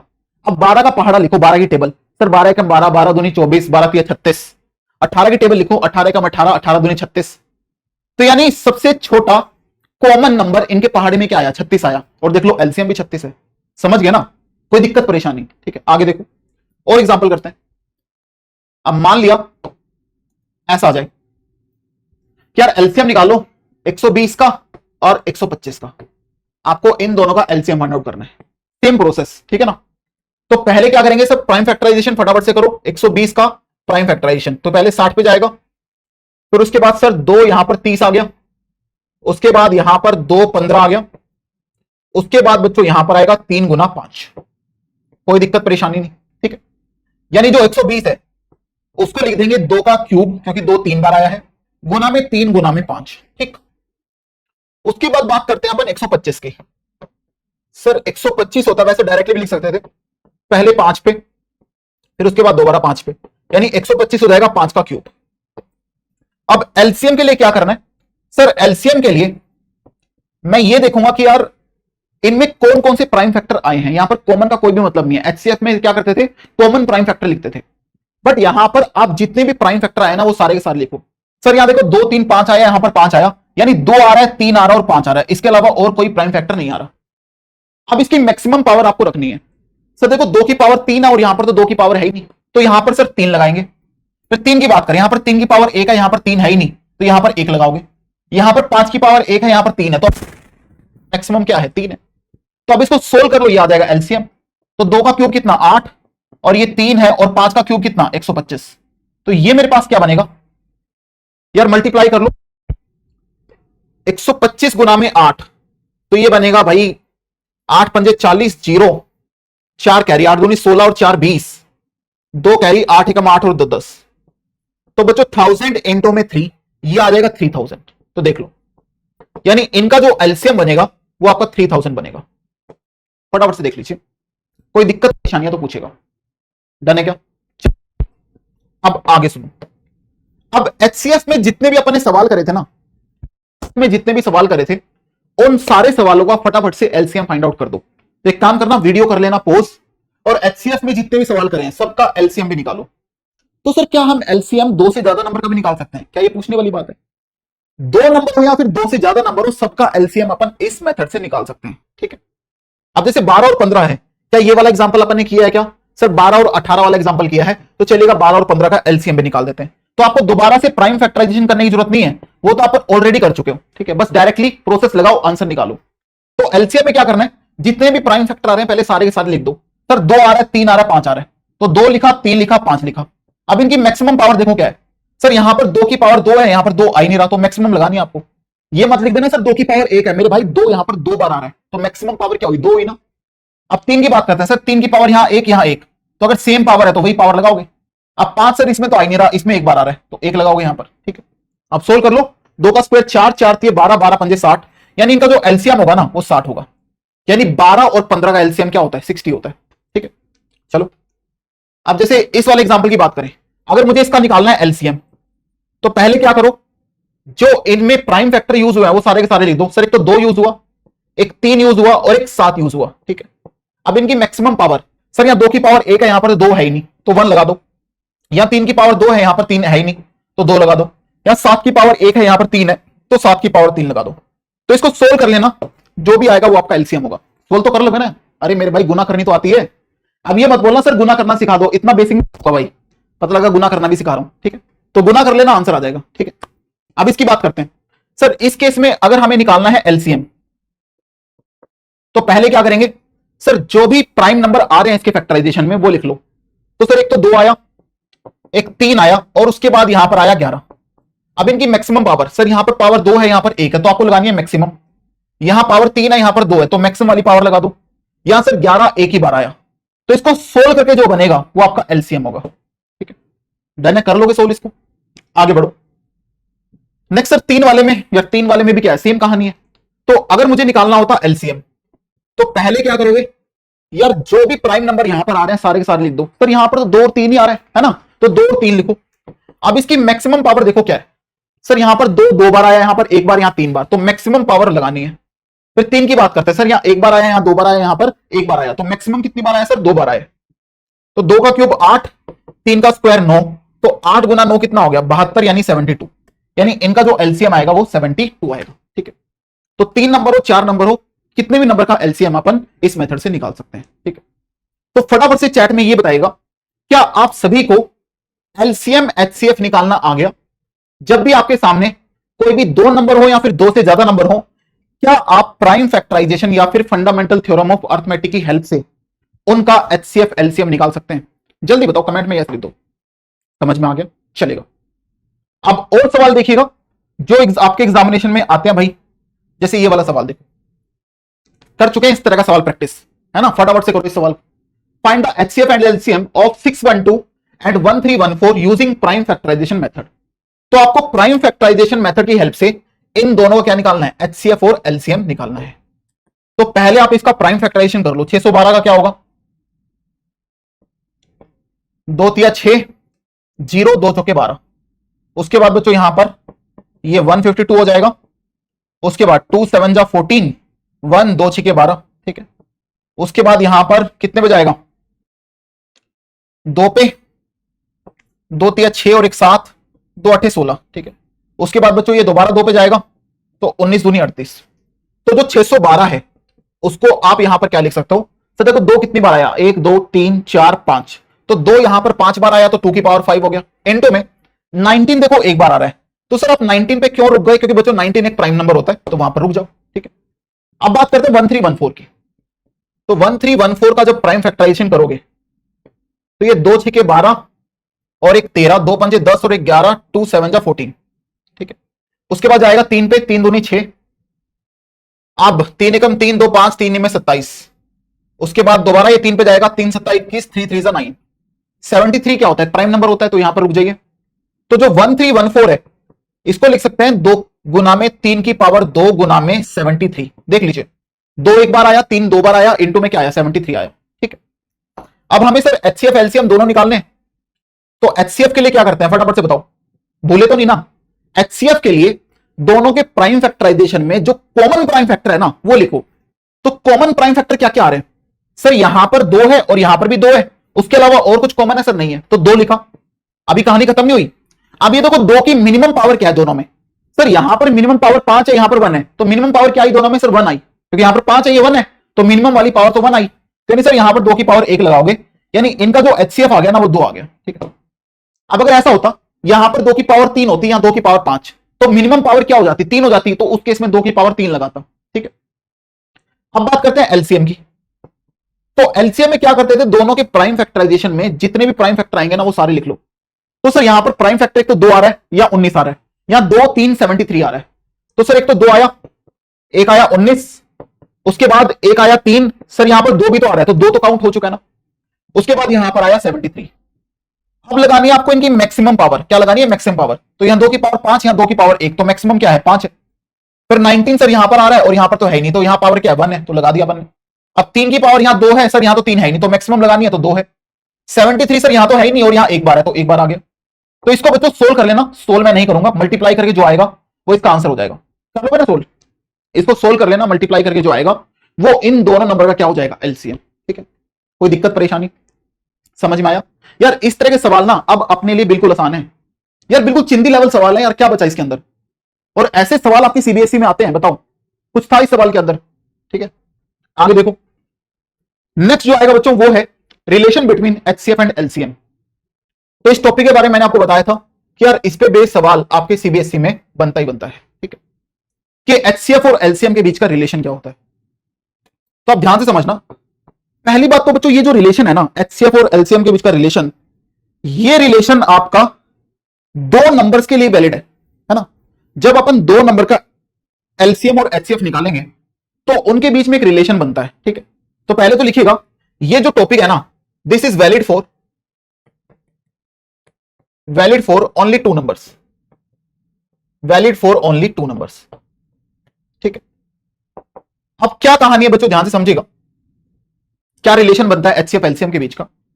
मान लिया मेरे पास कोई भी दो नंबर है n1 एंड n2, मान लिया मेरे पास कोई भी दो नंबर है n1 और n2, ठीक है।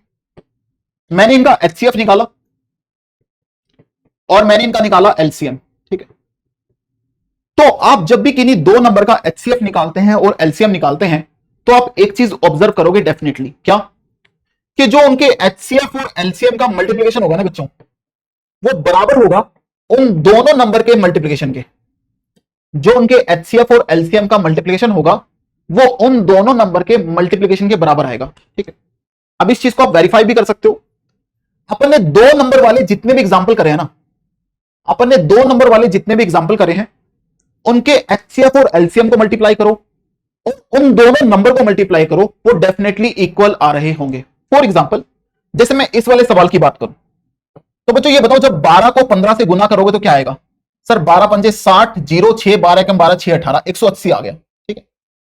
अब जब इसके एचसीएफ और एलसीएम को गुना करोगे वो भी कितना आ रहा है। सर 3 को जब मैं 60 से गुना करूंगा वो भी 180 आ रहा है, देख लो। ऐसा आप किन्हीं भी दो नंबर वाले एग्जांपल में देख सकते हो, किन्हीं भी दो नंबर वाले एग्जांपल में। जैसे यहां पर मैंने ये दो नंबर लिए थे, अब इसके एचसीएफ और एलसीएम को मल्टीप्लाई करो, आंसर सेम आ रहा होगा, ठीक है।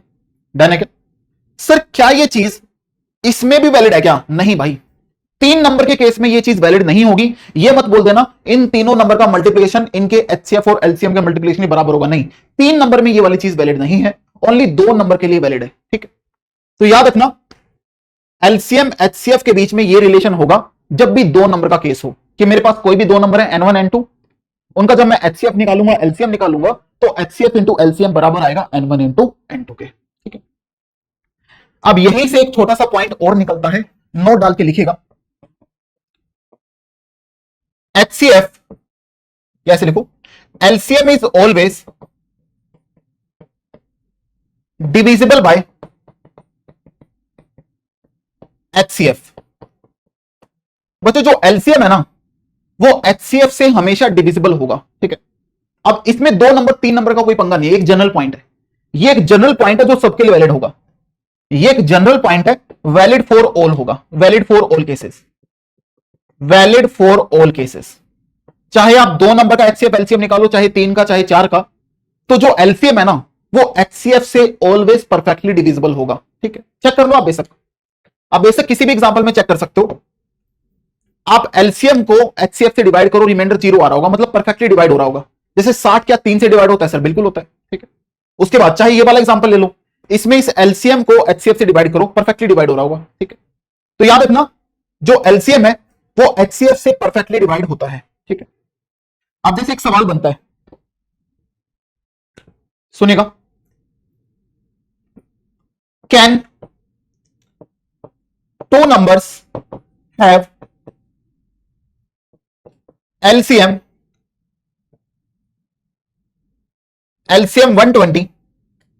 120 एंड HCF 7। क्या दो नंबर का LCM 120 और HCF 7 हो सकता है। जल्दी बताओ, क्या किन्हीं दो नंबर का LCM 120 और HCF 7 हो सकता है।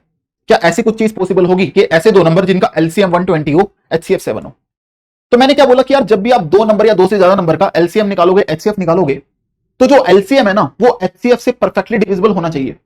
तो क्या यहां पर जो LCM दिया है वो HCF से डिविजिबल है क्या। सर नहीं है, 120 7 से परफेक्टली डिवाइड नहीं होता। तो आंसर क्या आएगा, नो, ऐसा पॉसिबल ही नहीं है। यानी ऐसे कोई भी दो नंबर पॉसिबल ही नहीं होंगे जिनका LCM 120 हो HCF 7 हो, ठीक है। डन है क्या। तो ये सारी बातें समझ में आ गई। क्या जब भी कोई दो नंबर है उनका HCF और LCM का मल्टीप्लिकेशन उन दोनों नंबर के मल्टीप्लिकेशन के बराबर होगा। और उसके बाद एक इंपॉर्टेंट पॉइंट कि जो LCM है वो HCF से परफेक्टली डिविजिबल होगा। और उस पे बेस मैंने एक एग्जांपल आपको बता दिया, ठीक है। अब इस टॉपिक पे बेस्ड क्या क्या सवाल बनते हैं उसकी बात करेंगे। जैसे कि ऐसा सवाल बनेगा, वो आपको 2 नंबर दे देगा, बोलेगा एलसीएम ये है, एचसीएफ निकालो। या फिर 2 नंबर आपको दिए हैं, एचसीएफ दे देगा, बोलेगा एलसीएम बताओ। या फिर एचसीएफ एलसीएम दिया है, एक नंबर दिया है, आपसे दूसरा नंबर पूछ लेगा। तो इस तरह के सवाल इस टॉपिक से बनते हैं। ठीक है, तो देखिएगा, जैसे कि ये वाला सवाल देख लो। The HCF of 2 numbers is 23 and their LCM is 1449। If one of the number is 161 then find the other. आसान सवाल। उसने 2 नंबर का आपको एचसीएफ दे दिया, एलसीएम दे दिया, और आपको एक नंबर दे दिया 161 है, तो बताओ दूसरा नंबर क्या होगा। ठीक है, तो अभी अभी हमने रिलेशन पढ़ा कि यार 2 नंबर का जो एचसीएफ और एलसीएम का मल्टीप्लिकेशन है वो दोनों नंबर के मल्टीप्लिकेशन के बराबर होगा, लेट n1 इंटू n2 होगा। तो एचसीएफ कितना है 23, एलसीएम कितना है 1449। अब इस नंबर को लेट मैंने n1 बोल दिया, ये n1 है मान लिया, तो n1 हो गया 161, तो आपको n2 निकालना है। तो 161 को नीचे ले आओ, तो 23 इंटू 1449 अपॉन में आ गया 161 इक्वल टू n2। ठीक है, अब 23 7 जा 161 होता है। अब ये डायरेक्टली कट रहा होगा, 7 2 जा 14, 0 7 7 जा 49। तो n2 की वैल्यू क्या आ गई 207 आ गई, यानी जो दूसरा नंबर होगा ना वो 207 होगा। यानी इस सवाल का जो आंसर है वो आ जाएगा 207, 207। कोई दिक्कत? समझ में आ रहा है ना? आसान लग रहा है सब कुछ? कुछ मुश्किल लग रहा है भाई? कुछ भी मुश्किल नहीं है ना, ढंग से समझते हुए चलो। आगे देखो, नेक्स्ट सवाल है, गिवन दैट एचसीएफ दे रखा है इन दोनों नंबर का, दैट इज 18, तो आपको निकालना है एलसीएम। बहुत आसान सवाल। तो सर 2 नंबर क्या है? देखो जो ये ब्रैकेट में लिखे होते हैं ये 2 नंबर है, 252 एंड 594। अब क्या दे रखा है आपको? एचसीएफ दे रखा है, पूछा क्या है? एलसीएम। ठीक है, तो मैंने क्या बोला, दोनों नंबर का जो मल्टीप्लिकेशन होगा, यानी 252 गुना पे 594, वो उसके एचसीएफ और एलसीएम के मल्टीप्लिकेशन के बराबर होगा। तो एचसीएफ कितना बच्चों 18 है, इनटू में आ जाएगा एलसीएम। ठीक है, तो यहां से एलसीएम क्या निकल के आएगा 252 गुना में 594 और 18 आएगा डिवाइड में। ठीक है, आप सोल्व करो इसको, 18 का 18 7 25, 18 चौक 72। ठीक है, यही होगा ना। अब 14 को 594 से मल्टीप्लाई करो, 14 चौके 56, 5 कैरी। ठीक है, और 14 निमा 126 और 5 131, तो 1 आ जाएगा 13 कैरी, 14 पंजे 70 और 13 83, तो 8316 आएगा। चेक कर लो, यही आ रहा ना 8316। यानी इन दोनों नंबर का एचसीएफ होगा 18 और एलसीएम होगा 8316। और बच्चों ये जो रिलेशन है ना आपको बता चुका हूं, ये ओनली 2 ही नंबर के लिए वैलिड है, ऐसा नहीं कि 3 नंबर में लगा दो, नहीं। ठीक है, चलो अगला सवाल देखो। Find the HCF and LCM of 108 120 252 using prime factorization method. आसान है, इन तीनों नंबर का एचसीएफ निकालना है, एलसीएम निकालना है प्राइम फैक्टराइजेशन या फिर फंडामेंटल थ्योरम ऑफ अर्थमेटिक के यूज से। ठीक है, तो पहले तीनों का प्राइम फैक्टराइजेशन कर दो। 108 की अगर बात करें, 2 5 10, 2 4 8, फिर 2 पे जाएगा 27, फिर यार 3 पे जाएगा 3 9 27, फिर 3 3 9। ठीक है, अब नेक्स्ट देखिएगा, 120 की बात करें सर, 2 पे जाएगा 60, अब फिर ये 2 पे जाएगा 30, नेक्स्ट 2 पे 15, उसके बाद 3 पंजे 15। ठीक है ना, बिल्कुल बेसिक बातें यार, है ना, बच्चों वाली बातें। वैसे सर हम तो बच्चे ही हैं, अब तुम बड़े बच्चे हो चुके हो, 10वीं क्लास में आ गए। ठीक है, देखो उसके बाद 252 की अगर बात करें, थोड़ा साइड में लिख देते हैं।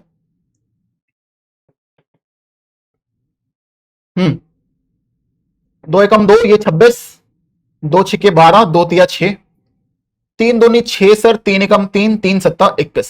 ठीक है, अब एचसीएफ के लिए आपको क्या करना है? एचसीएफ के लिए आप ये देखो कॉमन प्राइम फैक्टर या कॉमन प्राइम नंबर क्या क्या आ रहे हैं इनकी प्राइम फैक्टराइजेशन में। सर देखो यहां पर 2 आ रहा है, 3 आ रहा है, यहां से 2 आ रहा है, तो कॉमन मुझे 2 और 3 ही दिख रहा है। ठीक है, चलो इसको थोड़ा सुधार के भी लिख दूं क्या, आपको देखने में इसको आसानी हो जाएगी। तो 108 क्या हो जाएगा 2 की पावर 2 गुना में 3 की पावर 3, है ना। अब आप बोलोगे सर आप तो अपना टाइम बचा रहे हो, चलो ठीक है भाई, नहीं बचाते, है ना। 120 क्या हो जाएगा सर, 120 हो जाएगा 2 की पावर 3 गुना में 3 गुना में 5। ठीक है, अगर 252 की बात करें तो 252 अपने पास क्या हो गया सर, 2 की पावर 2 गुना में 3 की पावर 2 गुना में 7, यही होगा क्या, 2 की पावर 2 गुना 3 की पावर 2 गुना में 7। अब एचसीएफ के लिए कॉमन प्राइम फैक्टर बताओ क्या आ रहा है सर? यहां 2 3 आ रहा है, 2 3 सर यहां पर भी है और 2 3 यहां पर भी है। तो एचसीएफ में पहले कॉमन प्राइम फैक्टर लिखते थे, फिर इसकी मिनिमम पावर। सर यहां 2 की पावर 2 है, यहां 2 की पावर 3 है, यहां 2 की पावर 2 है, तो मिनिमम क्या है तीनों में? सर 2 की पावर 2 है। अब फिर 3 की मिनिमम पावर, सर यहां पर 3 है, 3 की पावर यहां पर 1 है और यहां पर 2 है, तो मिनिमम क्या हो गई? 1 हो गई। तो कितना बनेगा? 2 की पावर 2 4 गुना 3 यानी 12 आ गया। यानी इनका जो हाईएस्ट कॉमन फैक्टर होगा वो आपका 12 होगा।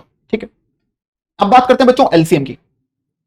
एलसीएम देखो, एलसीएम में क्या करते थे, जितने भी प्राइम फैक्टर आएंगे पहले वो सारे के सारे लिख दो, इनके प्राइम फैक्टराइजेशन में जो आ रहे हैं। तो सर यहां पर 2 3 आ रहा है, यहां पर 2 3 5 आ रहा है, यहां 2 3 7 आ रहा है, यानी एक तो 2 आया, 3 आया, 5 आया, 7 आया, ये 4 प्राइम फैक्टर अपने को देखने को मिल रहे हैं। अब इनकी मैक्सिमम पावर लगा दो। सर यहां 2 की पावर 2 है, यहां 2 की पावर 3 है, यहां 2 की पावर 2 है, तो मैक्सिमम क्या है? सर मैक्सिमम पावर 3 है। अब अगर 3 की बात करें, सर यहां 3 की पावर 3 है, यहां 1 है और यहां 2 है, तो मैक्सिमम वाली लगानी है जो कि यहां पर 3 है। अब अगर 5 की बात करते हैं, तो सर 5 की जो पावर है यहां पर 1 है, यहां 5 है ही नहीं, और यहां पर सर 5 है ही नहीं, तो यहां पर 5 है और 5 की पावर 1 है, तो वो लगा दिया अपन ने। अगर 7 की बात करें, 7 इसमें तो है ही नहीं, इसमें भी नहीं है, और इसमें सर 7 की पावर क्या है? 1 है, तो एक बार लगाओगे आप। तो सोल्व कीजिएगा, 2 की पावर 3 8, 3 की पावर 3 27 और ये हो जाएगा 35। ठीक है, तो कितना बनेगा? सोल्व करो।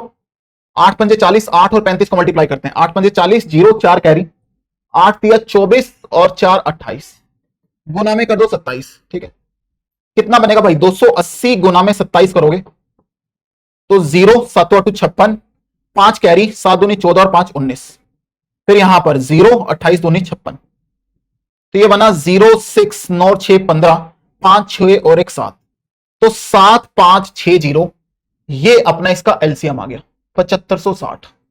देख लीजिए, डन है क्या? तो ये होगा इन तीनों नंबर का एचसीएफ एंड एलसीएम। आसान सवाल, चला जाए आगे बढ़िएगा। नेक्स्ट क्वेश्चन भाई स्क्रीन के ऊपर है, find the largest number which divides 245 and 1037, leaving remainder 5 in each case. इस सवाल पे स्टार बना लेना। जैसे आपको पता होगा क्लास 10 मैथमेटिक्स में दो तरह के एग्जामिनेशन होते हैं, एक होता है मैथ्स बेसिक और एक होता है स्टैंडर्ड। अब बेसिक स्टैंडर्ड का डिफरेंस क्या है वो आपको बैच के अंदर मैं आपको बता दूंगा, ओरिएंटेशन क्लास जो होगी। ठीक है, आपको पता होगा ना कि कल से यानी 1 अप्रैल से बैच स्टार्ट हो रहा है करिविल एप्लीकेशन के ऊपर, उसकी ओरिएंटेशन क्लास में डिटेल में डिफरेंस बताऊंगा कि मैथ बेसिक और स्टैंडर्ड का डिफरेंस क्या है। अब जैसे ये वाले सवाल की बात करें, इस तरह के सवाल आपके जो मैथ स्टैंडर्ड वाला पेपर है ना उसमें बहुत पूछे जाते हैं, बढ़िया सवाल है ये भी। बट जो मैथ ठीक है उसमें भी ऐसा नहीं है कि इस तरह का सवाल नहीं आ सकता, बट हाँ इसी को एक आसान रूप में आपसे पूछ लेगा। ठीक है, तो समझिएगा सवाल ने क्या बोला कि यार ऐसा बड़े से बड़ा नंबर बताओ, find the largest number which divides 245 and 1037, जो कि इन दोनों को डिवाइड करे और हर केस में 5 रिमाइंडर दे। ठीक है, अब सुनिएगा, अगर मैं ये वाली लाइन हटा दूं, अगर मैं एक बार के लिए सुनना ध्यान से, अगर मैं ये वाली लाइन हटा दूं,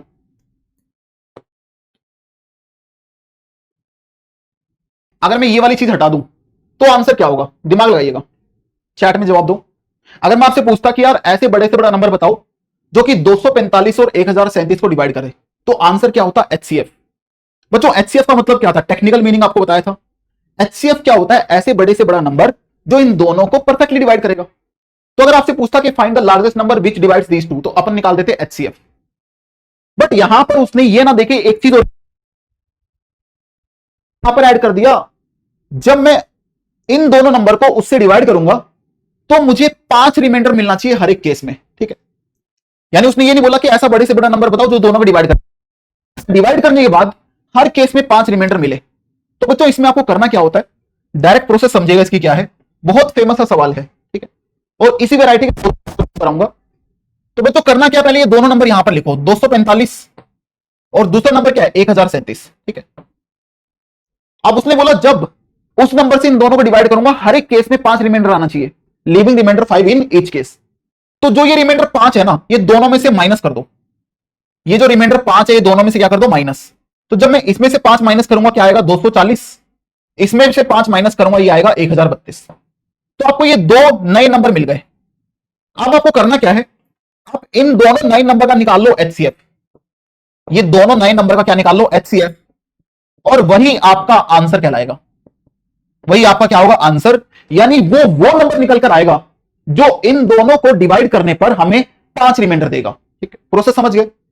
जब भी ऐसा कोई सवाल आ जाए यार ऐसा बड़े से बड़ा नंबर बताओ जब जो इन दोनों को डिवाइड करे और डिवाइड करने पर 20 रिमाइंडर दे, रिमाइंडर की कोई भी वैल्यू होगी, तो आपको पहले करना क्या है, उस रिमाइंडर को गिवन नंबर में से माइनस कर दो, तो जो नए नंबर्स आएंगे उनका आपको एचसीएफ निकाल देना, वही अपना आंसर होगा। ठीक है, जैसे यहां पर इन दोनों नंबर का अपन निकालते हैं एचसीएफ, पहले इनका प्राइम फैक्टराइजेशन करो, 240 की बात करते हैं, तो यार ये 120 पे जाएगा, फिर यहां पर ये 60 पर, फिर उसके बाद सर ये 30 पे गया, उसके बाद यहां 15, उसके बाद ये 3 गुना 5, यानी 240 का जो प्राइम फैक्टराइजेशन हो जाएगा वो होगा 2 की पावर 4, 2 4 बार आ रहा ना देख लो, और 3 एक बार आया और 5 एक बार आया। ठीक है, अब बात करते हैं 1032 की, तो 1032 का प्राइम फैक्टराइजेशन क्या होगा, 2 5 10 और ये 16 आ गया, 2 दूनी 4 और 1 5, 2 5 10 11, 2 8 16। ठीक है, उसके बाद 2 एकम 2, यहां पर ये 29 बनेगा, फिर 3 पे 3 चौके 12, 3 तिया 9। ठीक है, और 43 तो एक प्राइम नंबर होता ही है। ठीक है ना, यानी सर जो 1032 है उसको लिख सकते हैं 2 की पावर 3 गुना में 3 गुना 43। ठीक है, अब इनका एचसीएफ बताओ क्या आएगा। सर एचसीएफ के लिए क्या करते थे, पहले कॉमन प्राइम फैक्टर देखेंगे। सर एक तो 2 आ रहा है, एक 3 आ रहा है, देखो 2 3 यहां पर भी है, तो पहले 2 आया और 3 आया, अब उसकी मिनिमम पावर देखो क्या है। सर यहाँ 2 की पावर 4 है, यहाँ 2 की पावर 3 है, तो मिनिमम पावर कितनी हो गई, 3 हो गई। अब 3 की बात करते हैं, सर यहां पर 3 की पावर 1 है, यहां पर 1 है, तो यानी 3 की पावर 1 लगाओगे तो कितना आ गया, 2 की पावर 3 यानी 8 गुना में 3 कितना आ जाएगा, 24। तो यानी यार इस सवाल का जो आंसर है ना वो आपके पास 24 आ गया। अब आप यहां पर इसको वेरीफाई भी करा सकते हो। उसने क्या बोला था, ऐसे बड़े से बड़ा नंबर बताओ जब मैं इन दोनों नंबर को इससे डिवाइड करूं तो रिमाइंडर 5 आए। तो जरा 245 को 24 से डिवाइड करो, रिमाइंडर 5 आ रहा है क्या, 5 ही आ रहा होगा। 1037 को 24 से डिवाइड करो, रिमाइंडर आपको 5 ही मिल रहा होगा। ठीक है, तो जब भी इस तरह का सवाल आ जाए कि यार ऐसे बड़े से बड़ा नंबर बताओ जो इन नंबर्स को डिवाइड करने पे रिमाइंडर ये दे, तो पहले तो रिमाइंडर्स को उन नंबर में से माइनस करो और जो नए नंबर आए ना उनका एचसीएफ निकाल दो, सिंपली। ठीक है, अब अगर रिमाइंडर की कहानी गिवन ही नहीं देता, वो बोलता ऐसे बड़े से बड़ा नंबर बताओ जो इन दोनों को परफेक्टली डिवाइड करे, तो आंसर क्या हो जाता, डायरेक्टली इन दोनों का एचसीएफ। ठीक है, समझ गए ना, क्लियर है सबको, चलेगा। अगला सवाल देखो, जैसे ये वाला सवाल देखो, find the largest number which divides 129 and 545 leaving remainder 3 and 5 respectively. अब देख लो पिछले सवाल में और इसमें फर्क क्या है, पिछले सवाल में दोनों में सेम रिमाइंडर आ रहा था, इसमें क्या है दोनों में अलग अलग रिमाइंडर है कि करेंगे रिमाइंडर 5 आएगा, क्योंकि वर्ड यहां पर लगा रिस्पेक्टिवली। रिस्पेक्टिवली का मतलब 129 के केस में 3 आ रहा है, 545 के केस। ठीक है, प्रोसेस सेम होगी बच्चों, क्या करोगे, 129 के केस में जो रिमाइंडर आ रहा था दैट इज 3, उसको सब्ट्रैक्ट करो, और 545 के केस में जो रिमाइंडर आ रहा है दैट इज 5, उसको सब्ट्रैक्ट करो। तो सर ये कितना बनेगा, ये बनेगा 126 और यहां पर ये बनेगा 540। ठीक है, अब इन दोनों का जो एचसीएफ होगा ना वही अपना फाइनल आंसर कहलाएगा। तो इन दोनों का एचसीएफ निकाल लो। तो पहले करो यार इनका प्राइम फैक्टराइजेशन, तो 126 का हो जाएगा 2 छिके 12, 2 तिया 6, और यहां पर 3 दूनी 6, 3 एकम 3, फिर 3 7 जा 21। तो यानी यार 126 अपने पास आ गया, 2 गुना में 3 का स्क्वायर गुना में 7। ठीक है, अब बात करते हैं 540 की, तो 540 अपने पास क्या हो जाएगा,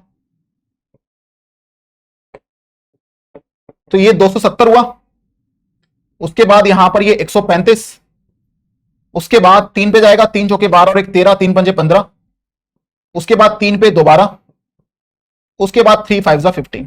ठीक है, यानी जो 540 है उसको लिख सकते हैं 2 की पावर 2 गुना में 3 की पावर 3 गुना में 5। देख लीजिए, 2 की पावर 2 गुना में 3 की पावर 3 गुना में 5। अब एचसीएफ के लिए क्या करते हैं सर, पहले कॉमन प्राइम फैक्टर देखो। सर यहां 2 आ रहा है, 3 आ रहा है, यहां भी 2 3 है, तो 2 हो गया, 3 आ गया। अब इनकी मिनिमम पावर, सर यहां पावर 1 है, वहां पर 2 है, तो मिनिमम वाली लगा दो।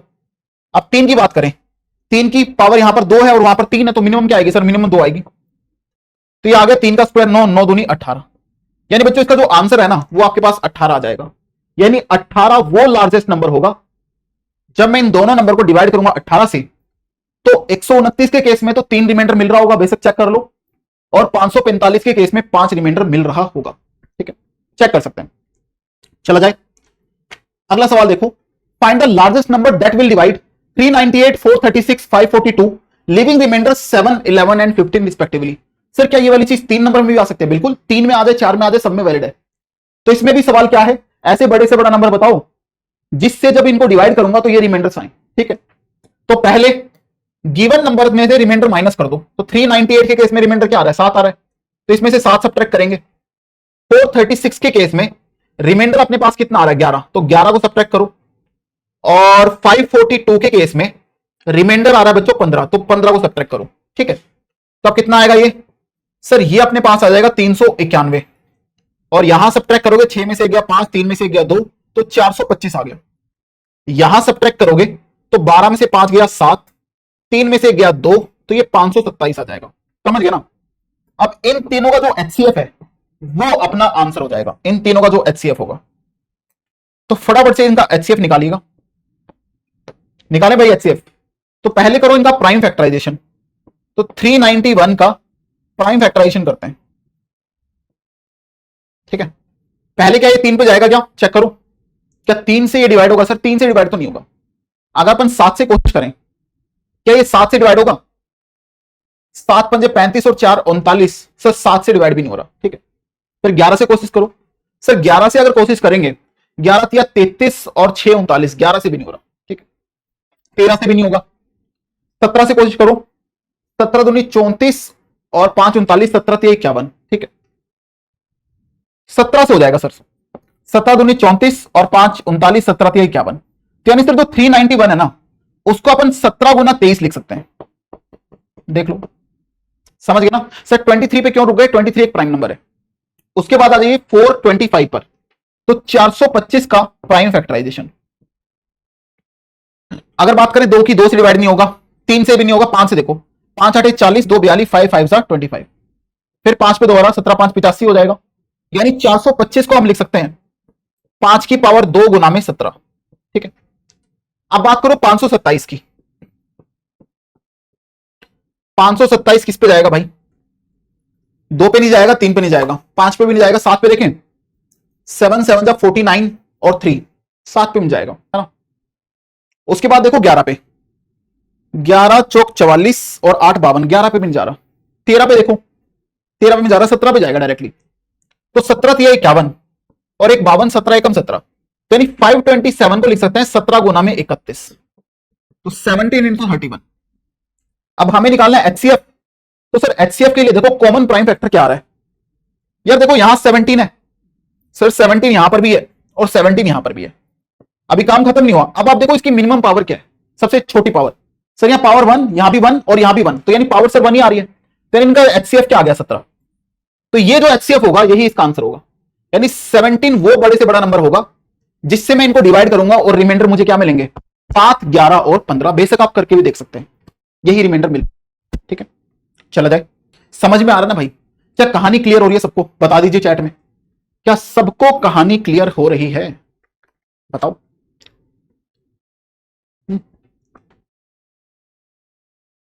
बता दीजिए भाई।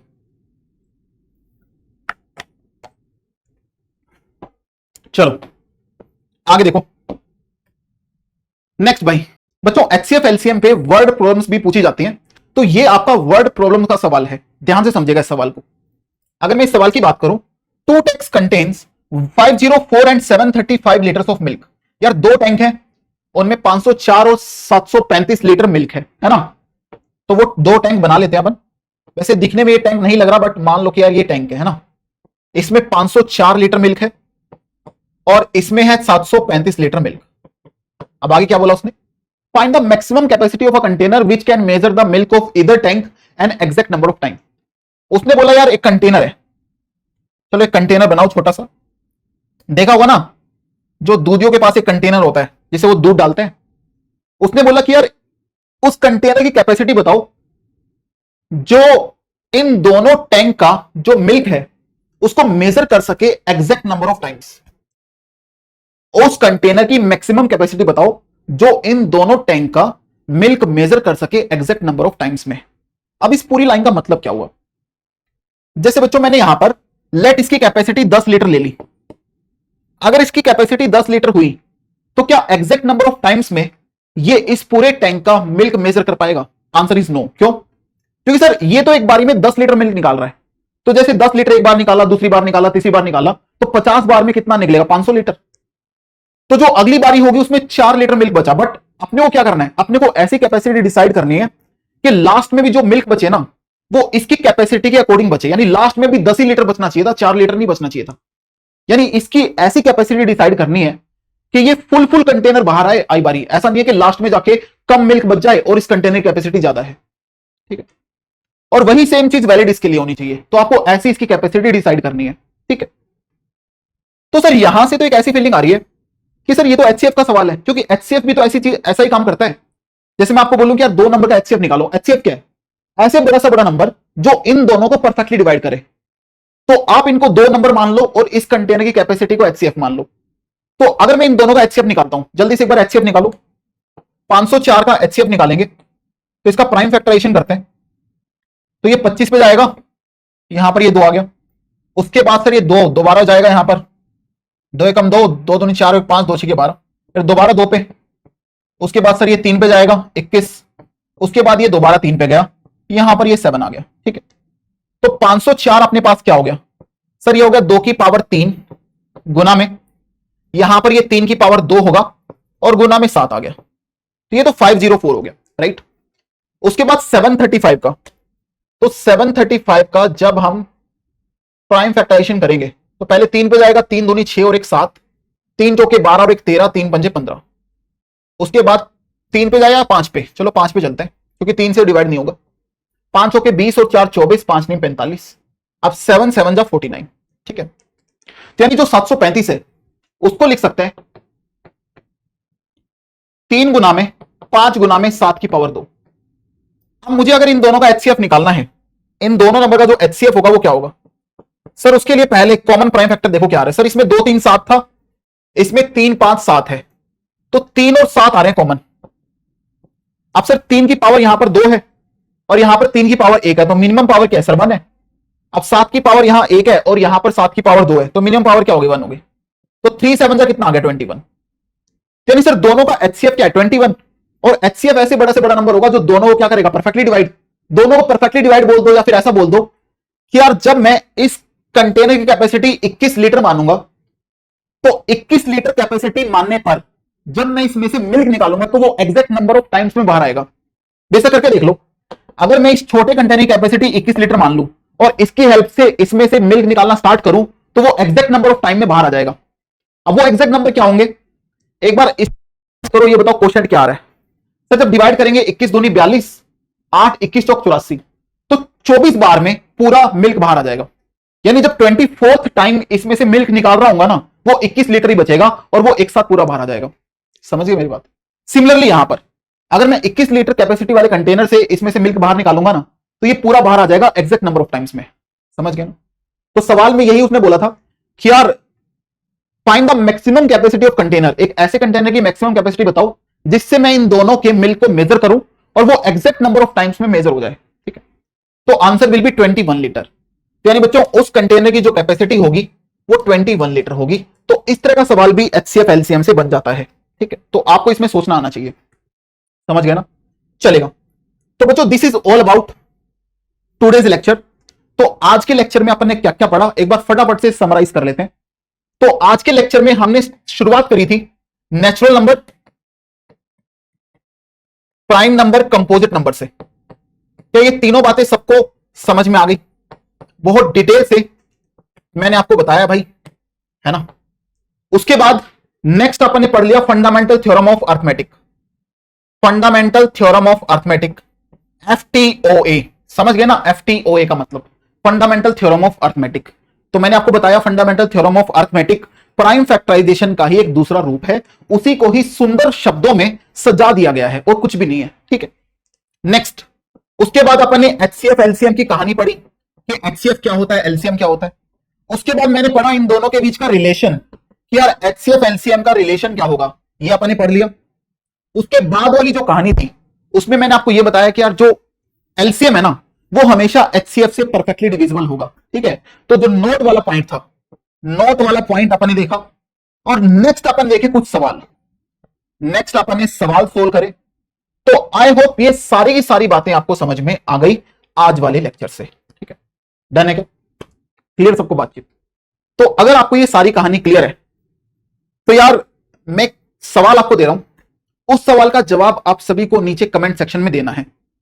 या देखो, अगर पूरा लेक्चर देखा होगा तो इजीली उसका जवाब दे पाओगे। बढ़िया सवाल है, ट्राई करना है ना। तो सवाल ये है, ये आपका होमवर्क क्वेश्चन रहेगा, इसको पढ़ लेना, आसान सवाल है, ठीक है। अगर आपने ये वाला सवाल समझा होगा ना, ये वाला सवाल समझा होगा, तो आप इजीली इस सवाल को बना दोगे। एचसीएफ एलसीएम पे बेस्ड एक वर्ड प्रॉब्लम है, कर दोगे आप लोग, ठीक है। अब आप बोलोगे सर ये तो एक ही लेक्चर हुआ है ना, तो जो बाकी टॉपिक हैं सर रियल नंबर के, वो कहां पर कराओगे? तो उसके लिए आपको क्या करना पड़ेगा, करियर एप्लीकेशन डाउनलोड करो, उसमें आपको 10th क्लास का प्रतिज्ञा बैच सीबीएसई बोर्ड का आपको परचेस करना है। और परचेस करने के लिए बच्चों ऐसा नहीं कि आपको बहुत हाई अमाउंट पे करना पड़ेगा, नहीं, एक छोटा सा अमाउंट है 999, जिसमें आपको सारे ही सब्जेक्ट मिल रहे हैं, maths, physics, chemistry, bio, English, SST, complete batch आपको मिल रहा है 999 में। तो वहां पर अपन इसके नेक्स्ट लेक्चर में मिलेंगे। ये था इसका पहला लेक्चर, आई होप सबको समझ में आया होगा।